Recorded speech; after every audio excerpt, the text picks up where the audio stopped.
Regional School Committee to order at 7 p.m. on Thursday, May 5th, 2022. And we will begin. To begin, I'd like to invite you to join us in the Pledge of Allegiance.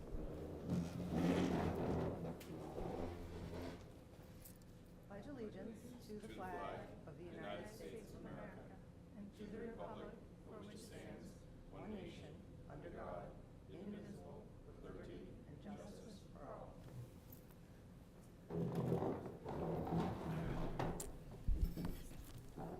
Okay. Before we get started with citizen comments, I just want to make sure that everyone's aware that this meeting is being recorded and that we are also being live streamed on HWCam on YouTube. I will be inviting citizens to comment both here in person in the room and also if we have anyone on the Zoom link, we'll get the opportunity to speak. If you do choose to offer a comment, please, it helps us out, it helps us to get our minutes accurate. If you can state your name and then please spell your name for us, and also your address. And I ask that you keep your comments to 3 minutes. And also just as a reminder that this is a meeting, a business meeting of the school committee. It's the public comments are an opportunity for us to listen and hear what you have to say, but they're not an opportunity for dialogue. All right, so let's start with in the room. If there's anyone in the room who would like to speak, I'd invite you to step up to the podium. Oh, yes, thank you. Go ahead, go ahead. Do you want to do the Zoom people first, or?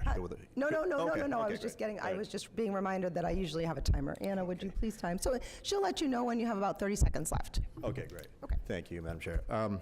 My name is Tosh Blake. It's Toshblake, Sagamore Street. I appeared here before on, it was a year ago, June 2nd.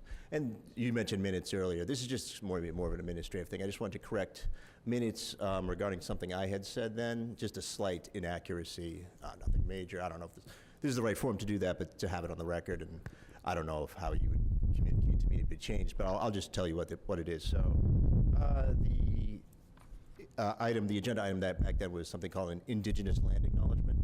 And the minutes were pretty accurate as far as what I said, except for one line where it says, referring to me, it said, he considers the land acknowledgement language to be hate speech against the United States government. I did not use the term hate speech at any time during my minutes of speaking. I used the term seditious speech. So I just wanted to correct that, just because I had just been looking back at it and saw hate speech, but I don't think hate speech would really make sense or apply in that context, and I did not say that. So just change, I guess, hate speech to seditious, and that's all. I assume you could correct the minutes. I don't know how if there's a statute of limitations on that or anything like that, but that's all I wanted to do. A little administrative. Thank you very much. All right. Oh, I think I'm on. Oh, yeah, thank you. I know I just said that this isn't a dialogue. I'm going to be real honest with you that I have not had that. That was 100% appropriate for you to bring it up in this setting. I actually might respectfully request that if you could send that to me in an email, it would be helpful, because I don't actually know off the top of my head what the appropriate. And also, just for reference, of course, the meeting is on YouTube, so if you want to look at the June 2nd, 2021 date, it's right on there. But yeah, I'll send you an email just to remind you. Thank you. Sure, thanks. Okay. Anyone else in the audience would like to make a comment? Okay. And it looks like we've got some people on Zoom. Anybody on Zoom, if you'd like to make a comment, please use the raise your hand feature on Zoom. I will put you on.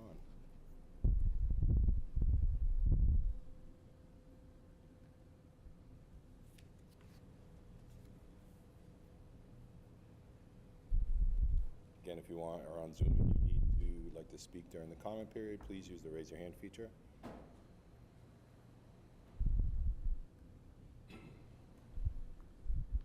Okay.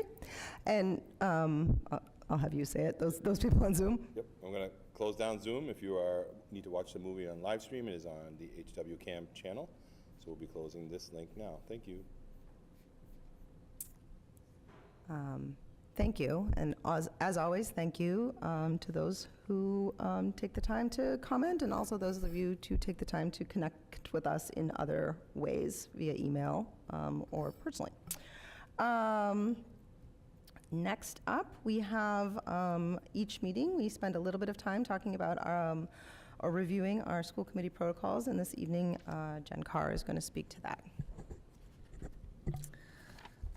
As elected members of the Hamilton-Wenham Regional School Committee, we, including the superintendent, accept the high honor and trust that has been placed in us to ensure that the students of the district receive the best education possible.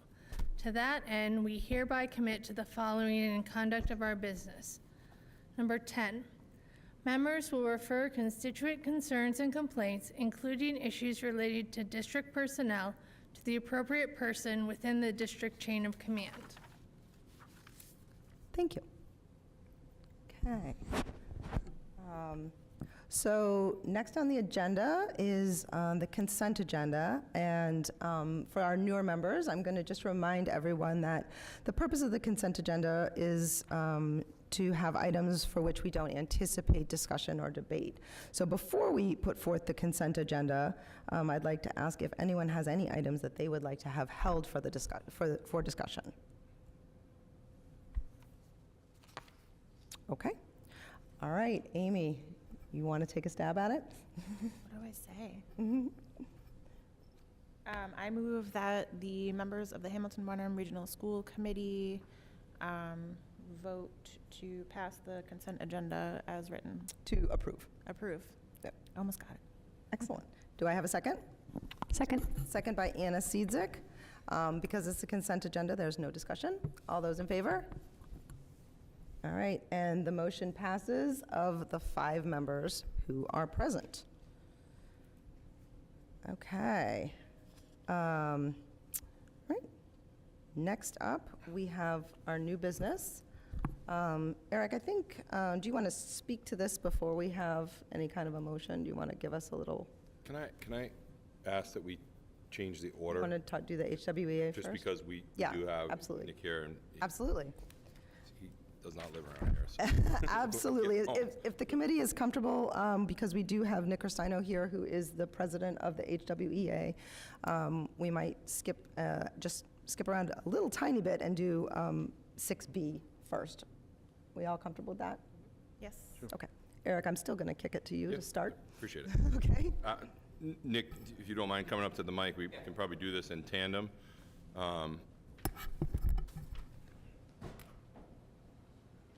little over a month ago, actually probably 5 weeks ago, Nick Rustino, who's the president of the HWEA, approached me and Dana and talked about putting together a joint statement on diversity, equity, inclusion, and belonging in our district. And there were a number of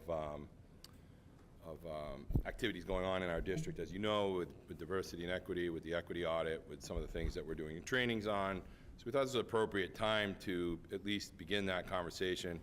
Conversation resulted into a draft, and Nick, if you want to take it from here, the draft really, we went back and forth, starting from something that Nick approached us on and said, this is something we'd like to do in conjunction with everybody, and then from there. Right, so it was very much an interactive process. Dana made great contributions, Eric made great contributions, and really at its core, what we want to do is communicate to the teachers, to the students, to the parents of the community, our commitment to this vitally important work of committing to these diversity, equity, and inclusion and belonging practices. What I can tell you is that there are, from the teacher's perspective, teachers that are concerned, like what will happen if I address a contentious issue in my class? Will I be supported if I address something with my students that could be a hot topic in the community? I'm a history teacher, and so this falls within my wheelhouse. Just today, I was speaking with students about the leaked document from the draft document of Samuel Alito's decision on the Supreme Court regarding Roe and Casey. And That's the kind of thing that teachers need to know that they're going to be supported if they talk about in their classroom. I had a colleague just yesterday wonder aloud, would they be supported if they had these kind of conversations in their classroom? And I couldn't help but think of, when I was a kid, Bush v. Gore was decided. And my teachers talked me through that and why that was an issue and what were the different sides of the issue. So I had a better understanding of what the heck was going on. I feel very strongly that teachers need to be supported when they carry out that work. Another key contextual item, as I've shared with the committee, is that survey data that I've taken from teachers indicates a sense of initiative fatigue, that there's so many things that we're expected to do and be mindful of, and so many tasks we need to complete. And one of the things that I heard from teachers wasn't necessarily that all initiatives should go away, but they want us to commit to something and do it right. And the anecdotal story that I always tell, and I'll confide to you, is when I got the email one day that our Wednesday time was dedicated to NEASC, my first reaction was, wait a minute, we're still doing that? I'd plumb forgotten that we were doing NEASC. And I certainly don't want DEIB to be that kind of afterthought. As a history teacher, as somebody that's taught here, I'm on my 15th year here, and as the president of the teachers union, I want to make sure that we're all on the same page. It sends a very powerful message for administration, the school committee, the teachers union, to say to teachers, to say to students, to say to the community, like, we're not dropping this. It's not going to go by the wayside. We're committing to it. We've put in a lot of time, energy, and effort on this year, and we're going to continue the work next year. I know as a history teacher, I got to go through my texts. Am I using outdated texts, just like I would in any regular year if there's new research that would reveal new discoveries in a particular field? English teachers need to think about their curriculum. We need to think about how school-wide, district-wide, how we communicate to students, the language we use. And that kind of very vital, important work requires all hands to be on deck. And so that's why I think this joint statement could send a very powerful message that we're committed to this work. It's vital work. It's not a one-and-done initiative. Like, this has got staying power. Thank you. Jump in? Sure. I also think it's important to note that the collaboration between the three of us was fascinating for me, because being new in the position, connecting with Nick, who's actually new in his position this year as well, and being able to work through the bits and pieces together was good, I think, in a lot of ways, other than just coming up with a statement. I think we touched on some good solid ground when we start to look at our learning environments, our curriculum, and then all of the work that we're doing this year and how it intertwines into what we do every single day. A document like this and the work we're doing is fully supported when you start to look at the history frameworks. The Massachusetts Curriculum Social Studies History Frameworks is probably considered one of the most balanced views for social studies and history in the nation, which is important to know, because these are the concepts and the issues that we're dealing with every day in many of our classes, like in a class that's about things that are happening right now every day. So you go to class and you're dealing with what's happening now and learning about what's happening now. And I think it's important to support our teachers in those endeavors, and then also to kind of underscore our commitment as a district to doing the work. Okay. So I don't know that I think you both did an excellent job covering all the top, but I do think, for me, the key is that it's a joint statement. That's the key. One of the reasons that the central office drags this easel over each and every meeting is because it's really important for us to remember, and it actually is something to literally and figuratively point to continually, to say these are our goals. And this is, to me, this joint statement is an extension of that, to point out that these are our goals and they are not something that we write once and then forget. It's something that we're continually recommitting to, and that's the purpose of having it be a joint statement and not just a statement from the school committee or the administration or the teachers. Okay. At this point, I would ask first if anyone has any specific questions about the document or about the process. If anyone has any questions. Okay. I think what we'll need, Amy, is a motion to approve this. Correct? Do you think that's the correct wording that we want to have? Accept. Do you have a question? No. No. Motion to accept it. Yeah, motion to, yeah, I like that. I think we need a motion to accept the joint A motion statement. to accept? Okay. I move that the Hamilton-Wenham Regional School Committee accepts the language of joint statement on School Committee Goal 3, As commitment presented. to diversity, equity, inclusion, and belonging, DEI practices. Second. Second by Jen Carr. Good. Yeah. All right, is there further discussion? Yeah. All right, are you concerned about the motion? No, I Oh, have. okay. I have No, something I to just say. said it wrong. No, I was just reminding her to say as presented. Oh, excellent. But that's okay. No, the only thing I wanted to say, and this is a minor thing, there is an errant comma that's going to bother me after inclusion if I don't call it out there. So It's in the first paragraph, and I have to say, Anna, I truly want to say that I saw that after it was already on the agenda, and I thought, I'm okay with it, but I know there's somebody else that's going to see it. I will fix it. if we're going to have a formal statement, and Nick comes down here, I think the thing I just wanted to say officially, on the record is thank you to all three of you for doing this. And Nick, the thing I really like about the way this is written in your comments tonight were just that emphasis that this is not a one and done. And that was something we spent a long time talking about last year when we voted to make this goal number 3, was that this work of this year was truly the beginning and that the process is ongoing. And I think as more and more people sort of get their mind around what does it mean to be an inclusive district, what does it mean to adopt sort of these practices, that you realize it's a lifelong opportunity for growth. And that's true of the students that we're working with and the teachers involved as well, because we can always work to be continually more informed. So I really like that you framed it as an ongoing process. And the other thing I think is so important is that trust with teachers, because I think one of the things that's been really clear over the last couple of years is just this instability in the force, right? I know we're a day after May the 4th, but you can sort of feel a disturbance in the force of we trust teachers to know what to do. We trust teachers to be professionals. We trust them to make decisions and keep our kids safe and informed. But to your point, sort of push the boundaries of what they need to know to engage with an increasingly complicated world. And that's just the reality, is that every day it gets more and more complicated to sort of interact with each other in all these different settings. So I really like the statement, and I also think the timing just couldn't be more crucial in light of the events of the weekend and the awareness that we as a community have work to do. And I think that's been clear by the event itself, the sort of act of racist hate speech that occurred at our prom, and also the community's responses to it, which in some cases are to excuse it or to deflect from it or to say that it's not really that big of a deal. And I love the way it's been framed as a reaffirming, because you either affirm a statement of diversity or you don't. You either condemn hate speech or you condone it. And I like the fact that we're sort of taking an affirmative position, and I think the timing couldn't be better. So I'm fully supportive, other than the errant comma, which I'm glad we can fix.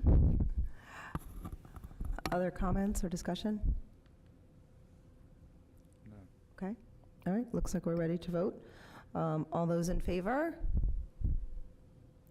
All right, and that is unanimous of the 6 members present, and the motion passes. Thank you so much for coming. I appreciate it. Thank you very much. Thank you, Nick. Anytime you need me, just let me know, and I'll be here. Okay, thank you. Thank you. Also, thanks for mentioning that you were a child during Bush versus Gore and have worked here for 15 years.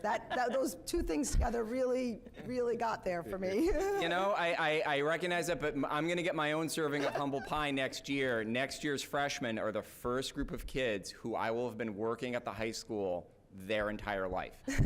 This year's freshmen are my niece's age. They were born my senior year of college. Next year's freshmen, I can actually look them in the eye and say, I've been here your whole life. I'll be like Stonehenge in room 107. Oh, boy. Oh, anyway, thank you. All right. So now we are going to move to new business Part A, which is the initial compliance certification for the MSBA. I know you want to speak to it. Do you want to have the motion on the table first, or do we have a specific motion we need?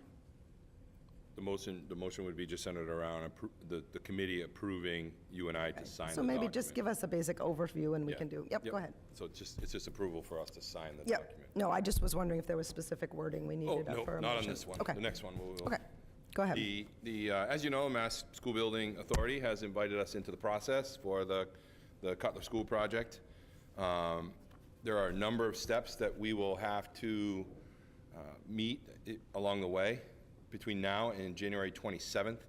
We met with them today, kind of follow up to go through each of those steps to make sure that we all understood the expectations and requirements that needed to be met, the deadlines, timelines, et cetera. This is the first piece of the puzzle, if you will, where that we sign, approve, and send back has to be done within the first 30 days. The process started May 2nd for our district, so our process goes from May 2nd to January 27th, 2023, 270 days. If we meet all of the components and the expectations of that process, we may or can be invited into the feasibility and schematic design process, which means now you're actually invited into building a project. One of the exciting things we learned today that we were a little unsure of our reimbursement rate on a project of this size, and it looks like right now it's 47.6% reimbursement rate.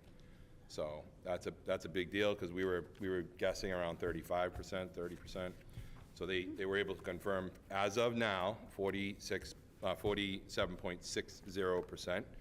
That number is a little bit dynamic because it changes annually with economic figures. Not in a huge way, but it will adjust. There are also opportunities for us through the process to get extra points, if you will, or percentages by meeting certain goal lines, meeting certain goals, meeting certain criteria like environmental and leads issues that are connected to building a building, things like that. So there may be opportunity to gain on that as well. That number does move, though. We have to keep that in mind. This process could go for 5 years, and that number could fluctuate slightly up and down. So the initial compliance certification is just our agreement that we follow the rules set forth by the MSBA and their authority. I've been through each of these general laws. They were very exciting reading, and I sent out 963. Dana, I don't know if she forwarded it to you, but... I did not, but I will say that I was very impressed is that I actually did a little, I don't know if other people did too, but it was actually not easy to access online, that article, and so I asked Eric if he has it. He did send it to me. I'm happy to forward it on to all of you if you would like to. At any point, we are, going to be looking at this for a long period of time, so that is going to be a relevant law. So that happened this afternoon, and Eric did do that very quickly for me. Just a quick overview of the document. It's really an agreement that we're agreeing to work 100% with the authority, the MSBA, the state. School Building Assistance Program, following all the rules of the School Building Assistance Program, following the rules of the School Building Grant Program, which would be the reimbursement, the administrative procedures along the way, certainly open meeting laws, which we're all familiar with. Make sure we hold public votes, drafting languages like warrant articles specific to what's recommended by the state. They've already given us the draft warrant articles for town meetings. We have requested already town meetings in October for both towns to try to keep this process moving forward within the timelines. There are also safeguards built in that we will, begin this project and keep this project through the process to be safe moving forward, to understand that we're building a project that has a useful life of 50 years, that will follow all contractual and procurement requirements along the way, that we have somebody that's certified to do that, which would be Vinnie Leone, this gentleman next to me, so we meet those requirements, that we initiate our all hazards plan annually. We do that at the beginning of every school year. We meet with the police and fire, put together our all hazards plan, and then the final piece is really making sure that we hit all the marks along the way. So we're agreeing to hit the marks along the way and to submit things as they are timelined by the state, and also finally to agree to use their online system to submit this data So that's basically, in a nutshell, what this 9-page document calls for. It's just us agreeing to work out in the open and upfront with the state, with our towns and cities, and excuse me, both of our towns, and then also just kind of following the rules of the processes along the way. So I see a couple people have questions. So I want to structure the conversation. I want to make sure we start first with any kind of a clarifying question or a specific question, and then if people have discussion, we can do that later, but Yeah, it no, looks like that's you... a clarifying Yeah, question. absolutely. Is there any approximate budgeted figure in mind what the total cost will be? Not yet. You got it? Not yet. Okay. I've talked to our town manager in Hamilton, Joe Domilovich, actually lives in a community that's building a school, a similar school. It's about $80 million right 80 now. okay. Ours is probably 4.5 to 5 years out before we get to that point, but But this it's one of agreement, an order of magnitude sort of thing. it's roughly that, and with a 40, right now, 47% reimbursement, so. Thank you. Did somebody else have a question, I thought, over here? No? Nope. Okay. So at this point, Amy, I would ask that maybe you make a motion that we authorize You and I to sign. authorize the superintendent and the chair to sign this document. I move that the Hamilton Wenham Regional School Committee authorizes the school committee chair and the superintendent to sign the Massachusetts School Building Authority Initial Compliance Certification document as written. Do I have a second? Sure. Second by David Frankel. Just so you know, I'm actually having Bill, I'm actually having trouble hearing both David and Amy. I don't know I don't know if you can. Oh, okay, good. That's good. All right. Sometimes, as long as they can hear you, I can actually hear you. You're just both a little quiet. Sorry, I'm trying to speak up. Okay. All right. Is there discussion on this? Okay. Are we ready? Yeah, Yep, I guess David. there was one other question really. Yep. Has there been any tentative choice of which, what land it would be built on, or an existing Great school question. here? That is a great question. Part of the agreement that we have is that we agree to look at every available option within our communities. Okay. So as we move into the second module, if you will, after the 270-day window, we begin the feasibility study. Within the feasibility study, they start to look at land parcels, and they compare that to location, need, impacts. So there are a lot of pieces of the puzzle, if you will, but that is a requirement that we're basically agreeing to tonight to say, yes, we will look at all options and the related impacts to those options. Okay, thank you. Yep. Yeah. All right, this is not really a discussion, but I'm glad you asked that question, because that is a question that people in the community have and will ask. So I'm glad that you asked that and answered it, Eric. All right, other discussion? Okay. All right, looks like we're ready to vote. All those in favor? All right, and that is unanimous of the 6 members which are present. And you. Eric, you and I can sign out at the end of the meeting, right? I got a copy for us. Excellent. Can I say one extra thing Absolutely. while Vinny gets ready? Yeah. I'm going to buy you some time here. The next step, just so you're aware, is we're going to have to put together a school building committee. There is a outlined or anticipated positions that the state says these people have to be on the school building committee, which is roughly about 20 people. And that includes school committee people, people that are on some of the local boards, the town manager, town administrators, myself, Vinny, Tom Geary, people in the community with construction, with large construction experience, structural experience, environmental experience. So I have reached out already to both town managers to ask them to start to kind of feel out for community people that may be interested and may be involved. And then we'll need a couple of committee members to be involved as well. My plan is to have that on the first agenda in June, the actual committee for us to vote to approve. And then from that point on, the committee kind of takes over. They actually don't get into gear a meeting until the we get into feasibility. That's when they really start to crank up. So initially, they won't meet much, but So- it'll be about 20 or 25 people in the school building committee. And that, so you're saying that committee would likely not really begin to meet until perhaps January, or? They may meet once or twice before, just to get some ground rules. There are a couple of meetings that are required with the MSBA, and then they'll meet to hire, as we get into the process, they will meet to hire an owner's project manager, they call OPM, and the OPM is hired by us, an hourly rate hired by us to run the project, to manage the project for us, and to be involved as a liaison between the district and the MSBA. So that's when they'll start to ramp up, and then as we hire an architectural firm and design firm, that they'll meet much more consistently. And just for the committee, I think, and I'm not 100% sure on this, I'm just asking, I think we're going to select the two school committee members next time and then approve the whole On the committee on the 19th, following. correct.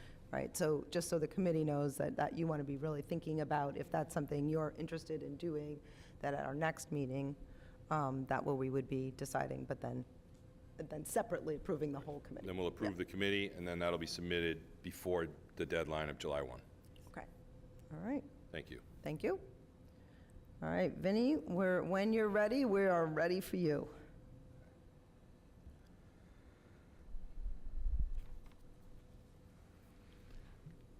Well, thank you guys for letting me present tonight. I'm here to present to you my FY22 year-ending forecast as of Q3, which ends March 31st, 2022. So for those returning school committee members, you'll notice that some of these items I go over tonight are similar to the items I went over in Q2, and that's because a lot of the items I forecasted in Q2 are still holding true through Q3, and I believe they will as well through the end of the fiscal year. But I thought it would be good for the two new school committee members to briefly go over it so everyone's kind of on the same page.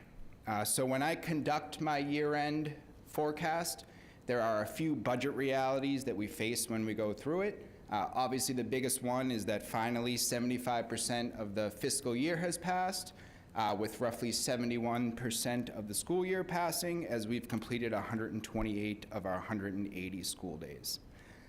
Without a doubt, the biggest budget reality that has been affecting us all year is the fact that we prepaid FY21 tuitions. We prepaid FY22 tuitions with FY21 funds. So if you stop and think about that for a second, expenses that we should have expended in FY22 were actually charged to FY21. So in theory, that frees up $1.1 million in expenses in FY22. On top of that, and still related to out-of-district tuitions, our out-of-district tuition actuals are down.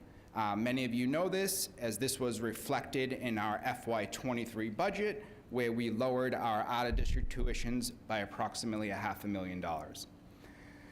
On top of that, usual big-ticket item is our health insurance. This year, we're seeing a decrease in our enrollees and our new enrollees as it relates to our new hire placeholders, which I'll go through a little bit more in detail in a moment. The next two items are around our salary surpluses with our unusual high staff turnover, as well as many vacant positions. On top of that, we are dealing with most other people in America right now with supply chain issues that we've had to cancel purchase orders and cancel contracts. So to dive into the big picture item, this is our DESE category. For those members who don't know, the Department of Secondary Education requires a regional school committee to approve their budget in DESE form.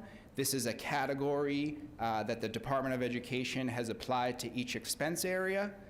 You can see at the very bottom, I am anticipating a year-end balance of just over $3 million. I just want to point out, because I discuss it later, there is one item in here that I am projecting to be in a deficit by the end of the year, which is our capital operations and maintenance DESE category.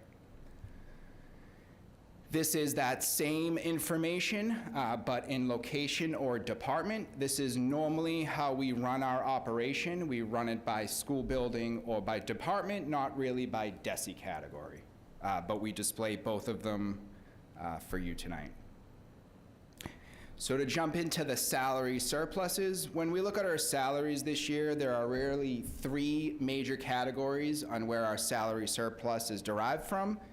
They relate to our vacant positions, our salary scale advancements, otherwise known as our lane and column changes, and our salary breakage. I'm going to dive into each of the 3 categories right now. So the first one involves our vacant position. This is a list of 10 positions that have been vacant either the entire fiscal year or the entire school year. They have either been up on School Spring, on Indeed, or in Monster, and we have not been able to fill the position. Overall, when you look at the full year's salary, these 10 positions account for roughly over $600,000. If you look at it just through Q3, we've already saved approximately $224,000. Now, I know I use the word savings and surplus, but this really isn't a positive thing. That word really means a positive notation, but these are services that haven't been rendered to students, haven't been rendered to staff, and I'm using that word just to express kind of how much is left over. But when you look at this chart and you break it down, the way I think about it is every day that passes, we're saving $2,000 from these 10 positions alone. So yesterday, we didn't have these 10 positions, we saved $2,000. Today, we still don't have these positions, we saved another $2,000. The next area is around our salary scale advancement. For the 2 new members who may not know, our teacher's salary is a grid. There's columns going off to the right. Every time a teacher earns a new degree or takes more college classes, they're eligible to move along the columns, and their salary increases. But one of the requirements in the teachers' collective bargaining agreement is they give us advance notice of their intent to move. They give us this notice 6 to 18 months before they have to fulfill their requirements. But things happen over 6 to 18 months, and a lot of them didn't fulfill their requirements, whether their college class was canceled, whether they didn't fulfill their PDPs, or whether they didn't get enough good grade in college. But either way, there was 12 instances where teachers did not fulfill their requirements, and it saved us approximately $25,000. These 12 instances are detailed in Exhibit 3 in case anyone wants to look at each time they occurred. The third and last area around our salary surplus is around our salary breakage. This is a term I kind of gave to what happens here. So if you look at the same teacher's salary schedule, when we build the budget, we place in a placeholder for that exact person. Usually, at Hamilton Wenham, it means a more seniored staff member, and they fall lower on the salary scale. But again, we're building the budget 6 to 18 months before the fiscal year starts, and a lot of those members don't come back. So this year, we had a lot of turnover, a lot of new staff members. So staff members that left were either had higher degrees and more years of experience. The teachers we replaced them with had lower degrees and less years of experience. Each time that occurs, we have savings.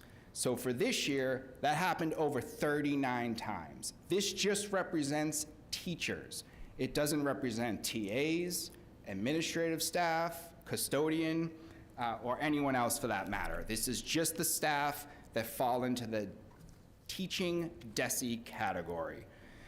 So of those 39 instances, we've saved approximately $509,000, which is not ordinary in a fiscal year. This is really high, and it's mainly attributed to COVID-19 and the turnover in staff. This is also detailed in Exhibit 3 if anyone wants to look at it further.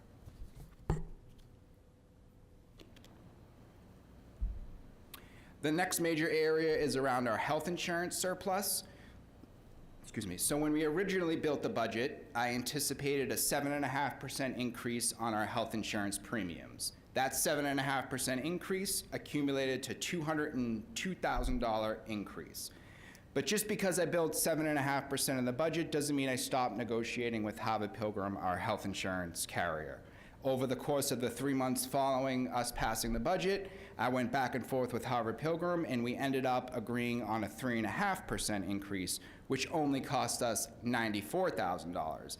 Thus, that 4% reduction in premiums saved us approximately $108,000. But as I just spoke about all the turnover we had 16 staff members that weren't here on day one but joined us later on. So because they weren't here on day one, we didn't cover their health insurance on day one, and ultimately we saved an additional roughly $10,000 because of these 16 late hires. Okay, so then on top of that, when we build our FY22 budget, at the time we passed it, we had known about 25 vacant positions. For every one of those vacant positions, we budget health insurance because we want to cover our liability, because there is a chance that every single one of them do enroll. That is a low probability that they all enroll, but we certainly want to cover it just in case. We know this is an area of our budget where we budget conservatively, and there probably will be funds left at the end of the year. If you were to go back and look at our budget books and do the calculations, most of the E&D we've generated in the past is from this area. So on top of those 25 vacant positions, like I said before, we had almost another 40 staff turnover. So for a total change of almost 65 people. Of those 65 people, we're realizing a reduced participation rate in our health insurance by approximately 18 staff members.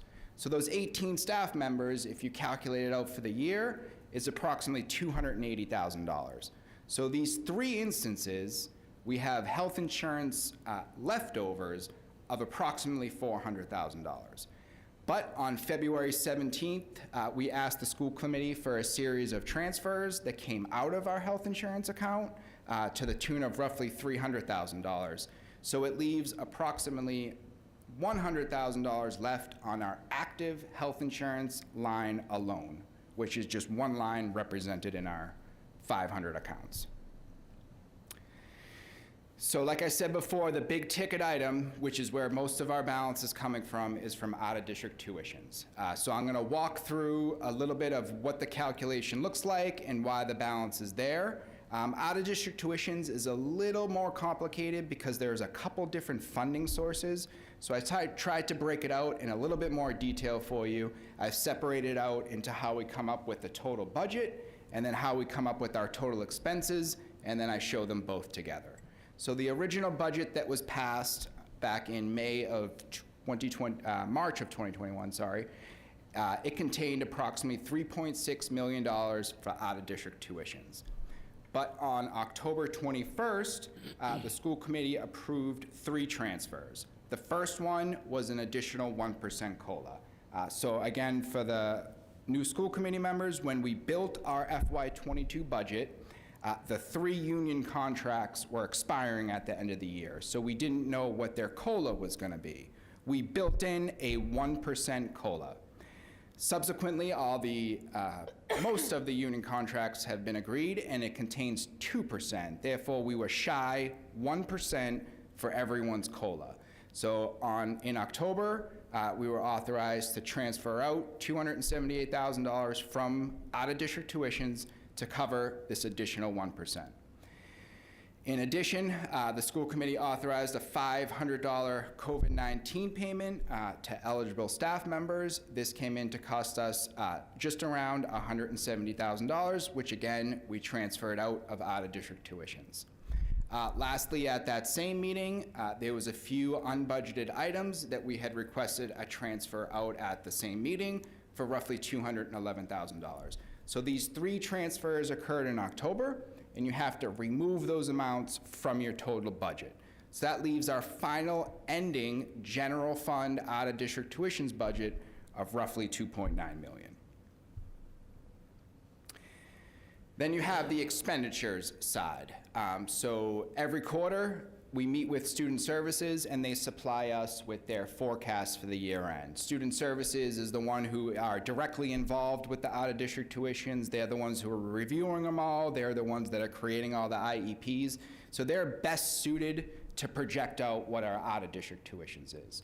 So for this quarter, they projected approximately $3.6 million in year-end expenditures for out-of-district tuitions. But like I said at the beginning, remember, we prepaid $1.1 million of that. So out of that $3.6 million, $1.1 million hit last year's books. On top of that, the Massachusetts Department of Education created what we call a circuit breaker reimbursement account. This is an account that sits separate from your general fund. We are mandated to spend a certain amount out of this circuit breaker account every year. For Hamilton Wenham, for FY22, the mandatory amount that we have to offset is $1.1 million. So both of these two items are not going to hit our FY22 out-of-district tuitions line. That leaves $1.3 million estimated to actually hit our books at the end of the year. So then you have to look at both of them together. You take our original budget that I spoke about 2 slides ago of $2.9 million, and you remove the $1.3 million for the estimated year-end expenditures, and we are left with a forecasted year-end balance in our out-of-district tuition accounts alone of $1.6 million. This represents nearly half of the overall year-ending balance that we're projecting. So just to summarize, I've only discussed 5 items right now. They're the out-of-district tuitions for $1.6 million, our salary breakage for $500,000, our vacant payroll for $300,000, our health insurance for $100,000, and our column changes for $25,000. We've already accumulated $2.5 million that we're projecting at the end of the year. This is nearly 80 to 85% of what our balance is at the end of the year. So now I'm going to walk you through what I kind of am recommending to end the year with. So first off, I think we should aim to leave $773,000 on the table to end the year. Let that fall to E&D and use it to supplement our FY24 budget. This replicates the $773,000 that we used to fund our 23 budget that was left over from FY21 because of the Chapter 70 money that was left over when we cut the budget in FY20. If I used enough fiscal years there for you. Next, I'm proposing that we prepay, again, out-of-district tuitions for roughly $1.1 million, which is about the max we can do. But then we take in kind of a phased-in approach. So for those who remember, I always talk about what that $770,000 was going to do to us once it went away. It's going to create a big budget deficit from one year to the next and will cause an increase in our assessment. So what I want to do is fund that $770 again, so we push off that cliff fall one more year, and then take that $1.1 million and prepay, and then have a phased-in approach over 3 years. So at the end of FY23, we take that $1.1 million that we should have left over, let $550 of it fall to E&D, use the other $550 to prepay again, then at the end of FY24, prepay $250 and let $300 fall to E&D, and then lastly, in FY25, don't prepay and let $250 fall to E&D. So what I'm trying to devise here is we start with the $770, we bring it down to $550, we bring it down to $250, and we bring it down to $0. So it's roughly a $200,000 decrease every year, which is less than 1% instead of the big jump of $770, which is over 2% for our budget in its entirety.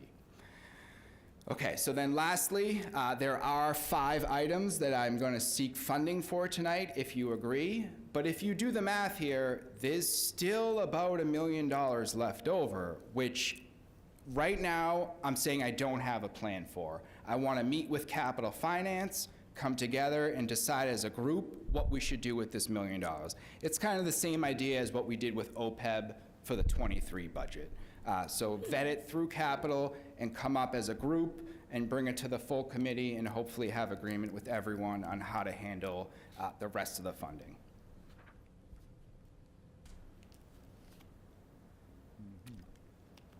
Okay, so before I talk about the 4 projects that we would like to do before the year ends, I at least want to give you an update on where we are for our prior projects that we've already asked funding for. So just to start from the top, our technology infrastructure upgrade, we asked for approximately $219,000 to redo the Wi-Fi system across the district. We've procured all the Wi-Fi devices, we've placed the order. We've only gotten a couple of them, but we've been told by the vendor that we should expect another 80 of them to come within the next 2 weeks. So by, I think, the 3rd week in May, they said they should be arriving. Excuse me. The art tables have been ordered, and the vendor has not promised us a ship date, but they have promised they will be here before the end of the fiscal year. The food service tables have been ordered, and they are scheduled to arrive by the end of May. And just so you know, we're taking the old butcher block tables that we are replacing and bringing them to the wood shop where they will repurpose them and reuse them again. The gym sound system, we hired a consultant to come in. They've developed a plan, and they've begun ordering the materials. We are on track to conduct the work in the last 2 weeks of June once students leave for the summer. The high school roof, the work started last week, and I've been told they should be wrapping it up by tomorrow, if not by the beginning of next week. As far as the athletic equipment goes, we have received the field hockey nets. We were told the soccer nets are en route and should be here within the next 2 weeks. The pole vault equipment, which I didn't realize, comes in about 100 different pieces. We've received about 90% of them, and we're waiting on the last 2 pieces, I believe. And again, we were told those should be here soon. Sounds like a tall order. The middle school high school PA system, the consultant has been in, and they are in the process of developing a plan to install new interfaces that will modernize the PA system, and they're on course to complete this by the end of the fiscal year as well. In terms of the auditory lighting system, now we've ran into many roadblocks with this project. It's kind of sad news for me to tell you, but I'm just being honest. None of us are lighting experts. The lighting system in the auditorium is a complex system. It was made probably 30, 40 years ago. We then added in donated system from Salem State College and interfaced the two. And it is extremely complex, and like I said, none of us are lighting dimming experts. So we had to call in a consultant. They also ran into many roadblocks. And time went by, Christmas came, we had delays. By the time we put this out to bid and got bids back, the bids came in at just under $150,000, 3 times what we thought it was gonna be. On top of that, not only was it 3 times more, but a lot of the equipment, as you know about the supply chain issues, is 6 months out. So they said they can't even promise us the equipment's gonna be here by October, which is obviously much past June. So it looks like we cannot do this project before the fiscal year is over. So the plan is to keep this on our mind while we're developing next year's budget, while we're doing next year's forecasts, and try to start earlier, and at the same time, hope there's some sort of alleviation in the supply chain and items can get here a little quicker. But this is something we still need to do. We did transfer the money. All that's gonna happen now is the money's just gonna fall to E&D at the end of the year, and we have to find a new funding source come next year. Those were the past projects. Now I'm asking you about, I'm sorry, it's 4 projects and 1 bailout that I'll get to in a second. So the new 4 projects that we're requesting is new science tables for both the middle school and high school. So what happened here when COVID-19 hit, The science tables we had, we couldn't social distance with them. They were two-person tables, and we couldn't fit enough of them in for one person at each table. So we had to remove those tables. But then we got hit with a storage problem because we were moving tables everywhere and there was no place to put anything. So we went through our storage, and these tables shouldn't even have been stored. They really should have been thrown out because they were probably 50 years old. They were falling apart. So we removed them from the building because there was zero life left in them. There was no value to them. But now, the kids have returned and there's no more social distancing. We're using two-person tables like this, but these aren't chemical resistant, they're not heat resistant, and they're getting ruined. You can't really do science projects on these tables. So we're requesting to replenish the old tables that are gone now, so it's a safe manner for them to conduct their science projects. In addition, we are requesting $46,000 to replace custodial equipment. I'm not sure if you guys know, but we are down 4 members in our custodial staff of 16. That means we are 25% reduction in our staff. On top of that, obviously the COVID-19 pandemic has put an urgency for better cleanliness everywhere. So our staff members are being pushed to the limits on equipment that was purchased in 1990. We spend thousands of dollars a year buying new batteries and new parts to fix this equipment. So we have the money right now, and with the need to help the custodians, we're requesting to replenish at least one piece of equipment at all 5 buildings.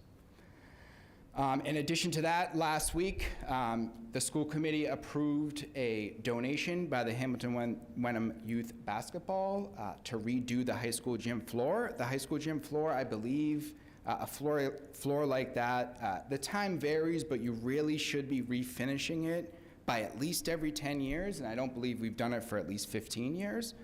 So with their contribution and this contribution, we can refurnish the whole thing and reline it again.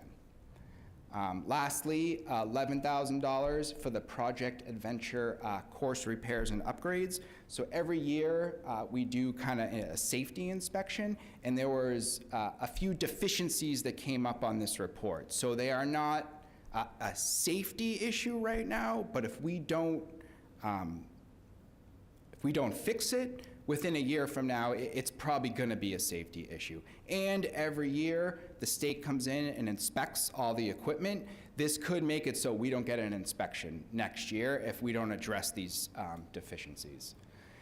The last item is kind of a general bailout. This is not for anything in particular. As the second or third slide showed, capital operations and maintenance is the only DESI budget, DESI category that I am projecting to come in a year-end deficit. And we have to bail it out at the end of the year. We can't leave it negative. So I'm asking that we preemptively bail it out because it's most likely going to end that way. This is mainly due to supply chain issues, the costs of everything going up. Contractors have been called upon everywhere, and they're raising their rates on everything. So overall, it's costing us a lot more to maintain our buildings, and on top of that, everyone knows our buildings are old, and it takes a lot to fix them, and it's only costing us more year to year.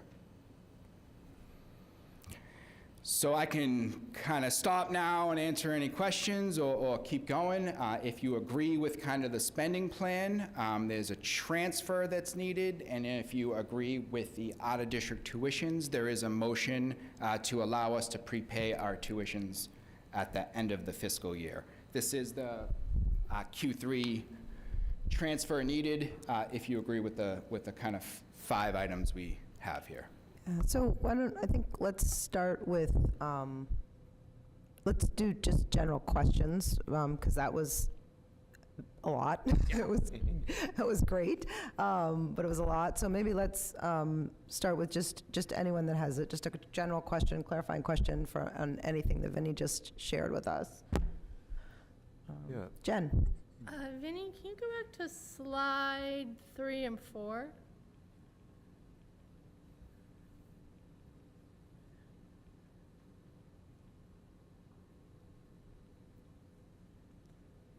This is 3.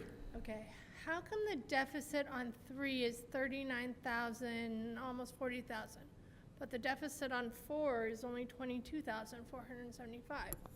So the DESI category includes maintenance from every single building location. So for instance, Bucher School has maintenance accounts and utilities accounts. So does in Cutler and every single one of them. That's why I hate the DESI category, because it does not match. Yeah, so then that 39,000 is basically split among the Everything 5. on here, pretty much. Right, Not okay. everything, I believe. Technology doesn't have a maintenance account. I don't think Fringe does, but nearly all the rest of them do. I assumed it was something like that, but I just wanted to be Yeah. sure. Other people have questions? Yeah. David? Vinny, is there some wiggle room if Eric comes up with some building measurement and risk mitigation activities that I know they're investigating? Is there some remaining budget flexibility that he can draw on? We would probably just need another transfer once the price was finalized, but as you can see, there's 3.1 million left, so there's So it's probably. nothing of that order of magnitude, I Yeah, don't think. yeah. So. Okay, great, thank you. Yep. Other questions? I'll get back to the Okay, motion for you. Yeah, so then I'm going to need, yeah. But those are the numbers and the transfers, and then that's the first motion. All right, so do we think we're ready for the motion? We can have the motion, then people can still discuss. So do you see it up there? Amy, do you have it? Thank you for writing this out. I move that the Hamilton Wenham Regional School Committee approves the FY22 operating expense budget transfers as recommended here by the Assistant Superintendent of Finance and Administration and as presented on the previous slide entitled Transfers Needed Q3. Second. Seconded by Anna Seizik. Okay, Vinny, can you go backwards to course, so yes. we can see that? Okay, does anyone have any questions about the specific transfers or discussion? No. Okay, looks like we're ready to vote. All right, all those in favor? All right, and that is 6 in favor, and the motion passes unanimously of the 6 members present. All right, and I think we have Yep, one more, another and then motion. this is the out-of-district tuitions motion.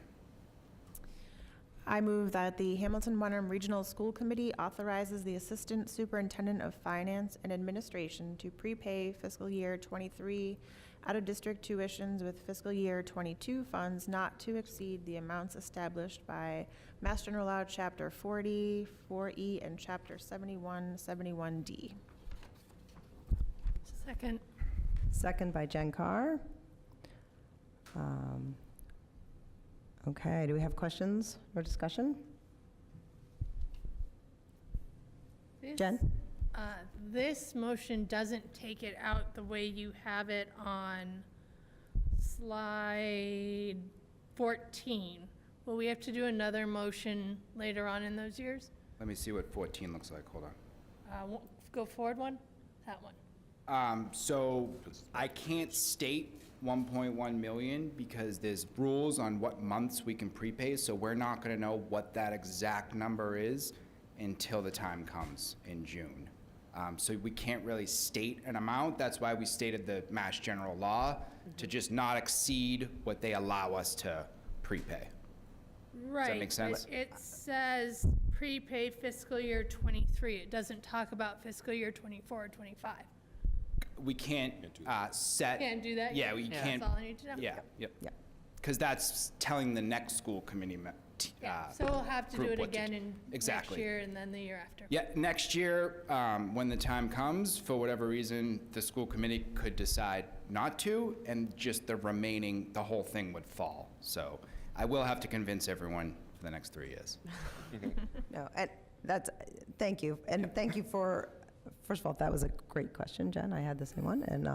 But also thank you for showing that to us so that we know, no surprises, that we Yeah. know that Yep. that's what you're thinking. That's helpful. Okay, did we do it all? I think we did. We haven't I don't think you yet. voted, though. We haven't voted. No, but I'm just making sure I'm not Yeah. missing something. There was no more discussion? No? No more discussion. Okay. All right, we ready to vote? I think so. Okay. All right, all those in favor? All right, and the motion passes unanimously of the 6 members who are present. Really, thank you, guys. Thank you. Appreciate it. Okay. All right, next up, we have policy listed, but I know that you guys haven't met because we're going to do that later in the meeting. We're going to, No committee yet. what was that? There's no committee yet. No committee yet. We're going to do that in just a moment. We're going to do that. All right, superintendent's report. Thank you. A couple of brief things. And I think, again, important to note, I said it last week, I truly want to publicly thank our teachers, TAs, staff that work in our classrooms every day. This is Teacher Appreciation Week, an annual event that occurs. Certainly, I sent an email to the staff, so there's not enough words to thank them, to be able to say to thank them for the work they put in, the ups and downs that they've experienced through the school year, both in their own lives and within school life, and I think it's been really a hard balance for them. So I just want to publicly thank them. I think it's important for people to know that teachers are working hard and really putting in the hours, and Teachers' Day doesn't end at 2:20 or 3:15. They continue to go on and on. So thank you to our teachers and our teaching support staff, TAs, and all of the people that work with our kids. Next week, we get to switch gears to Nurses Appreciation on the 11th, so take some time to thank our nurses next week. And then also on the 11th, we have our annual spring concerts coming up. So we have the high school spring concert and art show. So they have an art show that starts at 6, which is always amazing to check out. It's one of the great stops of the year that people miss out on. It is usually set up for the hour before the concert in the art hallway, and then pop up and get yourself an hour-long concert by our high school students. It's a great evening out. And the following week, on the 19th, the middle school will do the same thing. They don't have an art portion of it, but they do have their annual spring concert. So it's again great. These are the moments that you see the work that they've been putting in, the practice and the conditioning that they've been doing together. So.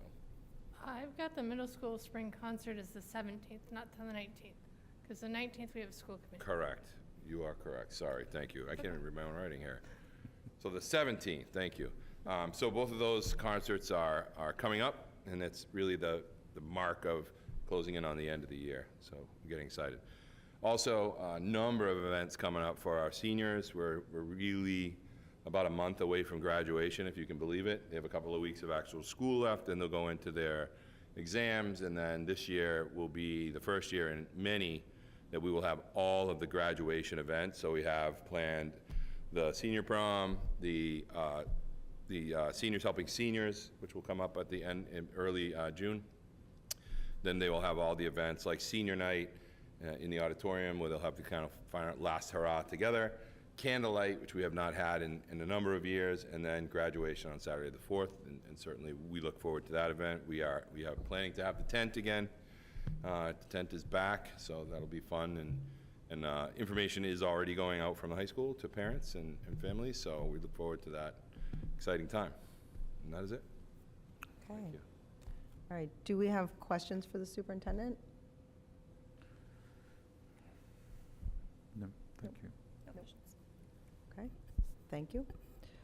All right, so next up, we have, it says committee reports, but really what we're going to be doing is, first of all, getting clear on what committees we want to have, and then forming those committees. I will just say that Julia, as I think she actually mentioned at the last meeting, she said that she would, and she indicated to me that she has really enjoyed being on finance, and if possible would enjoy being on that again. And I will also say she did say she would be willing if we felt she needed to be on another committee as well. That was very generous of her.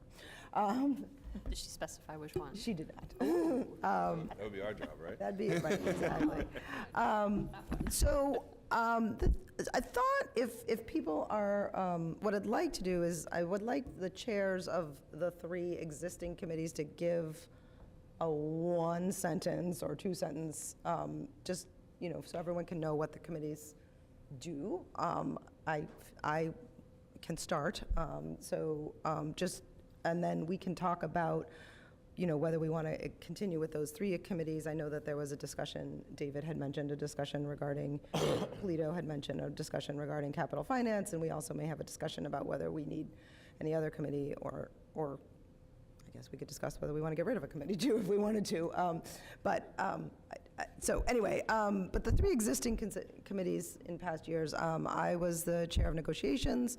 The responsibilities of the negotiations committee are to conduct the collective bargaining with our 3 unions, the teachers union, the office personnel, and the custodial union. The negotiations committee also would be tasked with meeting any grievances that we received, any changes in work conditions during the past few years. We've had to negotiate several memorandums of agreement on working conditions as things changed with COVID, that type of thing. Potentially that negotiations might move forward with continuing to work on the regional agreement, depending on what the committee wanted to do. So that's a quick summary of negotiations. David, did I miss anything? That's about it. All right. Policy, would you like to give a quick summary, Anna? Sure. I know I didn't prep you, but I feel confident you can do it. I think I got it. Well, policy is by far the most exciting committee. We have the most fun.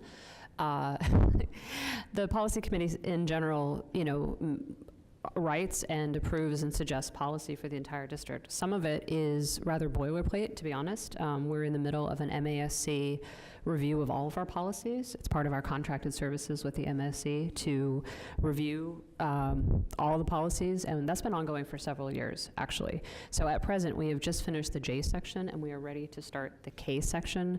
We also need to go back in time and do D, which is financial, and I believe there's one other section that's been skipped. So roughly we're probably about 70% of the way done with that review. We work very closely with Dorothy Presser, our MASC liaison, who holds our hand through the process. So there's the kind of boilerplate reviews, and then as new policies come up and at the direction of the committee, we might undertake them. So in years past, there have been sort of original policies crafted around weapons. Originally, there was the ask of a flag policy, which we have, sort of abandoned. That didn't go anywhere. So when new things come up, the policy subcommittee gets tasked with saying, is this something we want to do? It's super duper fun. It's very detail oriented. So if details like an errant comma bother you, it may not be the right committee for you. But if you like that kind of thing, it's super fun. Thank you. I appreciate it. Jen, would you be willing to speak to the capital finance? 3 words: budget, budget, budget. One out of 4th one there too. We spend, I would say, more than 2/3 of our time reviewing the budget, going through the numbers, adjusting the numbers, going back again and again and again before it gets presented to the committee. We also deal with anything that's going to have a large financial aspect. So I assume we'll play a role in the new school plan. We're currently looking at athletic fees, some energy efficient projects have come across our desk. But you're gonna spend a lot of time with a highlighter and a ruler and various Excel documents. So I like it and I want to stay there, but it's not for everybody. Thank you. Okay. Anybody want to add anything to those descriptions? Okay. So at this point, I guess I would just, and I don't think we need to do this we can start off pretty informally. I feel, I guess I do have thoughts. I don't anticipate that, I feel confident that we need all three of these committees, and I do think it's worth a discussion about what David suggested, and maybe I'll allow, if you want to talk to that. And I know that Eric has some thoughts, because I did ask Eric about, so go ahead about capital finance. I'll be pro and. No, I, as I said at the last meeting, I do feel that we should pull the capital out of the finance committee and really just sort of think about it like we do our budget anyway, right? Just operating versus capital. Sure. Operating versus capital. I understand we might be a little premature in doing this, but the necessity might not arise in this coming school year. But I think it's really important in terms of optics for everyone in town to sort of see that we are very much committed to doing this, and we are putting all our ducks in a row. So, I mean, it could be the type of thing that we may never meet over the course of the year. And I do understand, that we could actually put this together later on in the year as well. But, those are just my thoughts, and I'm just curious to see what everyone else has to say. Okay.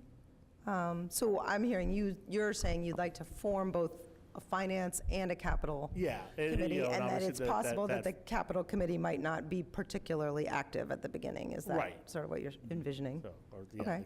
Yeah. I know that I did, because you had mentioned it in the meeting, I did mention it to Eric. I don't know if you want to give your thoughts, Eric, on that.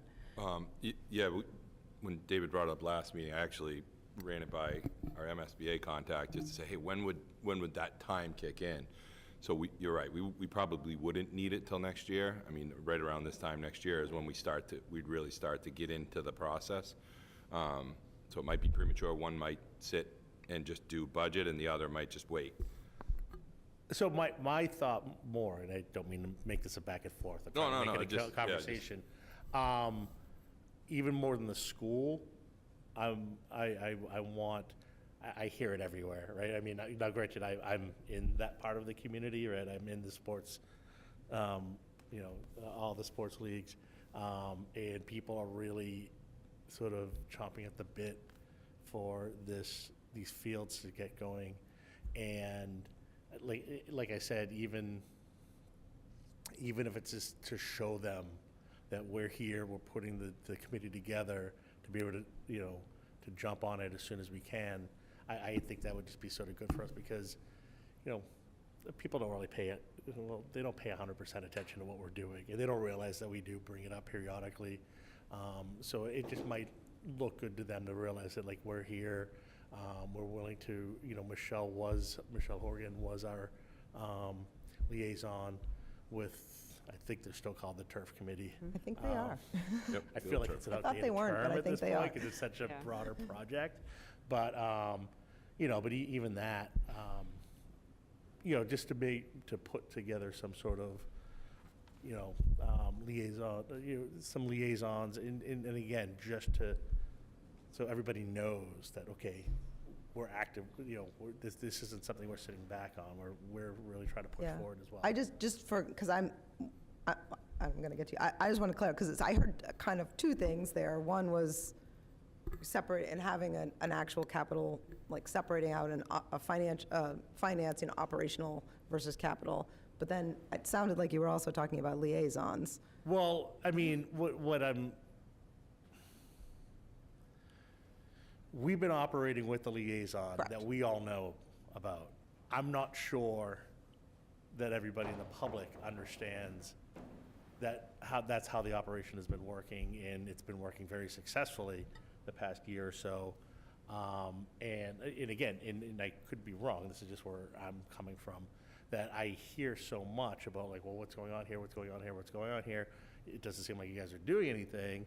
I'm like, well, that's not, it couldn't be further from the truth.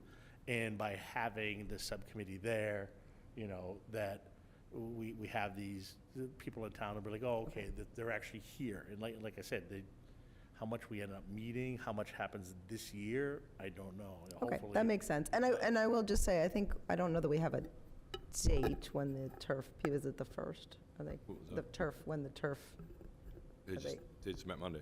no, they're going to give us information though at some Oh, they're point? coming on 6/1. Right. Yeah, they're going to present to this committee on 6/1. So it'll be an opportunity to speak specifically to some of that, but I hear what you're saying. You're saying you'd like to create the capital. Oh, I mean, so it's not for Yeah. them. I talk, No, I right, no, talk I to get it. them all the time. Yeah, okay. All right. Anna, do you have a question? Well, yeah, I sort of have a question and a little bit of a response, which is, I think, especially if in your mind it doesn't really meet a lot and doesn't really do too much for a while, like part of me wonders if it's necessary at all at this moment. But part of the reason I feel comfortable saying that is I do feel a little bit like it might be redundant, because we do have the turf committee. Michelle was the liaison. That was going to be my question, is I do think we should appoint another person to that role. And that committee has been actively meeting and actively working. Right. So And I feel like. And I will just interrupt and say, that's an important conversation and one that I think is going to probably need to be on a different agenda. Yeah, like that's how fine, we that's approach fine, the but- turf committee specifically. But I think the idea, so I feel like if the idea of having a capital committee, I mean, we have the turf committee, which has an element of capital. We know we're going to have a building committee that has a need for school committee members on it. That's a capital-oriented kind of committee. Then we have the regular budget committee, and capital is always going to have to be part of that. So I guess part of me wonders, do we really need yet another capital committee when we definitely have skin in the game in terms of other places? My only response would be that those committees exist with school committee members on them. They're Right. not school committees, subcommittees. I hear you. That's my comment, is I feel like it's a little bit of a duplication. My only other question, and this I guess is more to Vinny and the superintendent. You know, you guys, you're here now, you attend all the different subcommittees, you prep for them, you're there, it's yet another night of the week away. I'm sensitive to committee fatigue for the two of you, especially. I'm also a little bit sensitive to committee fatigue for all of us, because if we really are talking about policy capital, negotiations, and then there's going to be, a turf liaison, there's going to be the building committee. You're still on the master planning committee, if I'm not mistaken. I think, that's my only other concern, is I don't know if I want to put the superintendent and Vinny through yet another meeting, and I'm not sure if we have the bandwidth for another meeting, but those are my thoughts. David?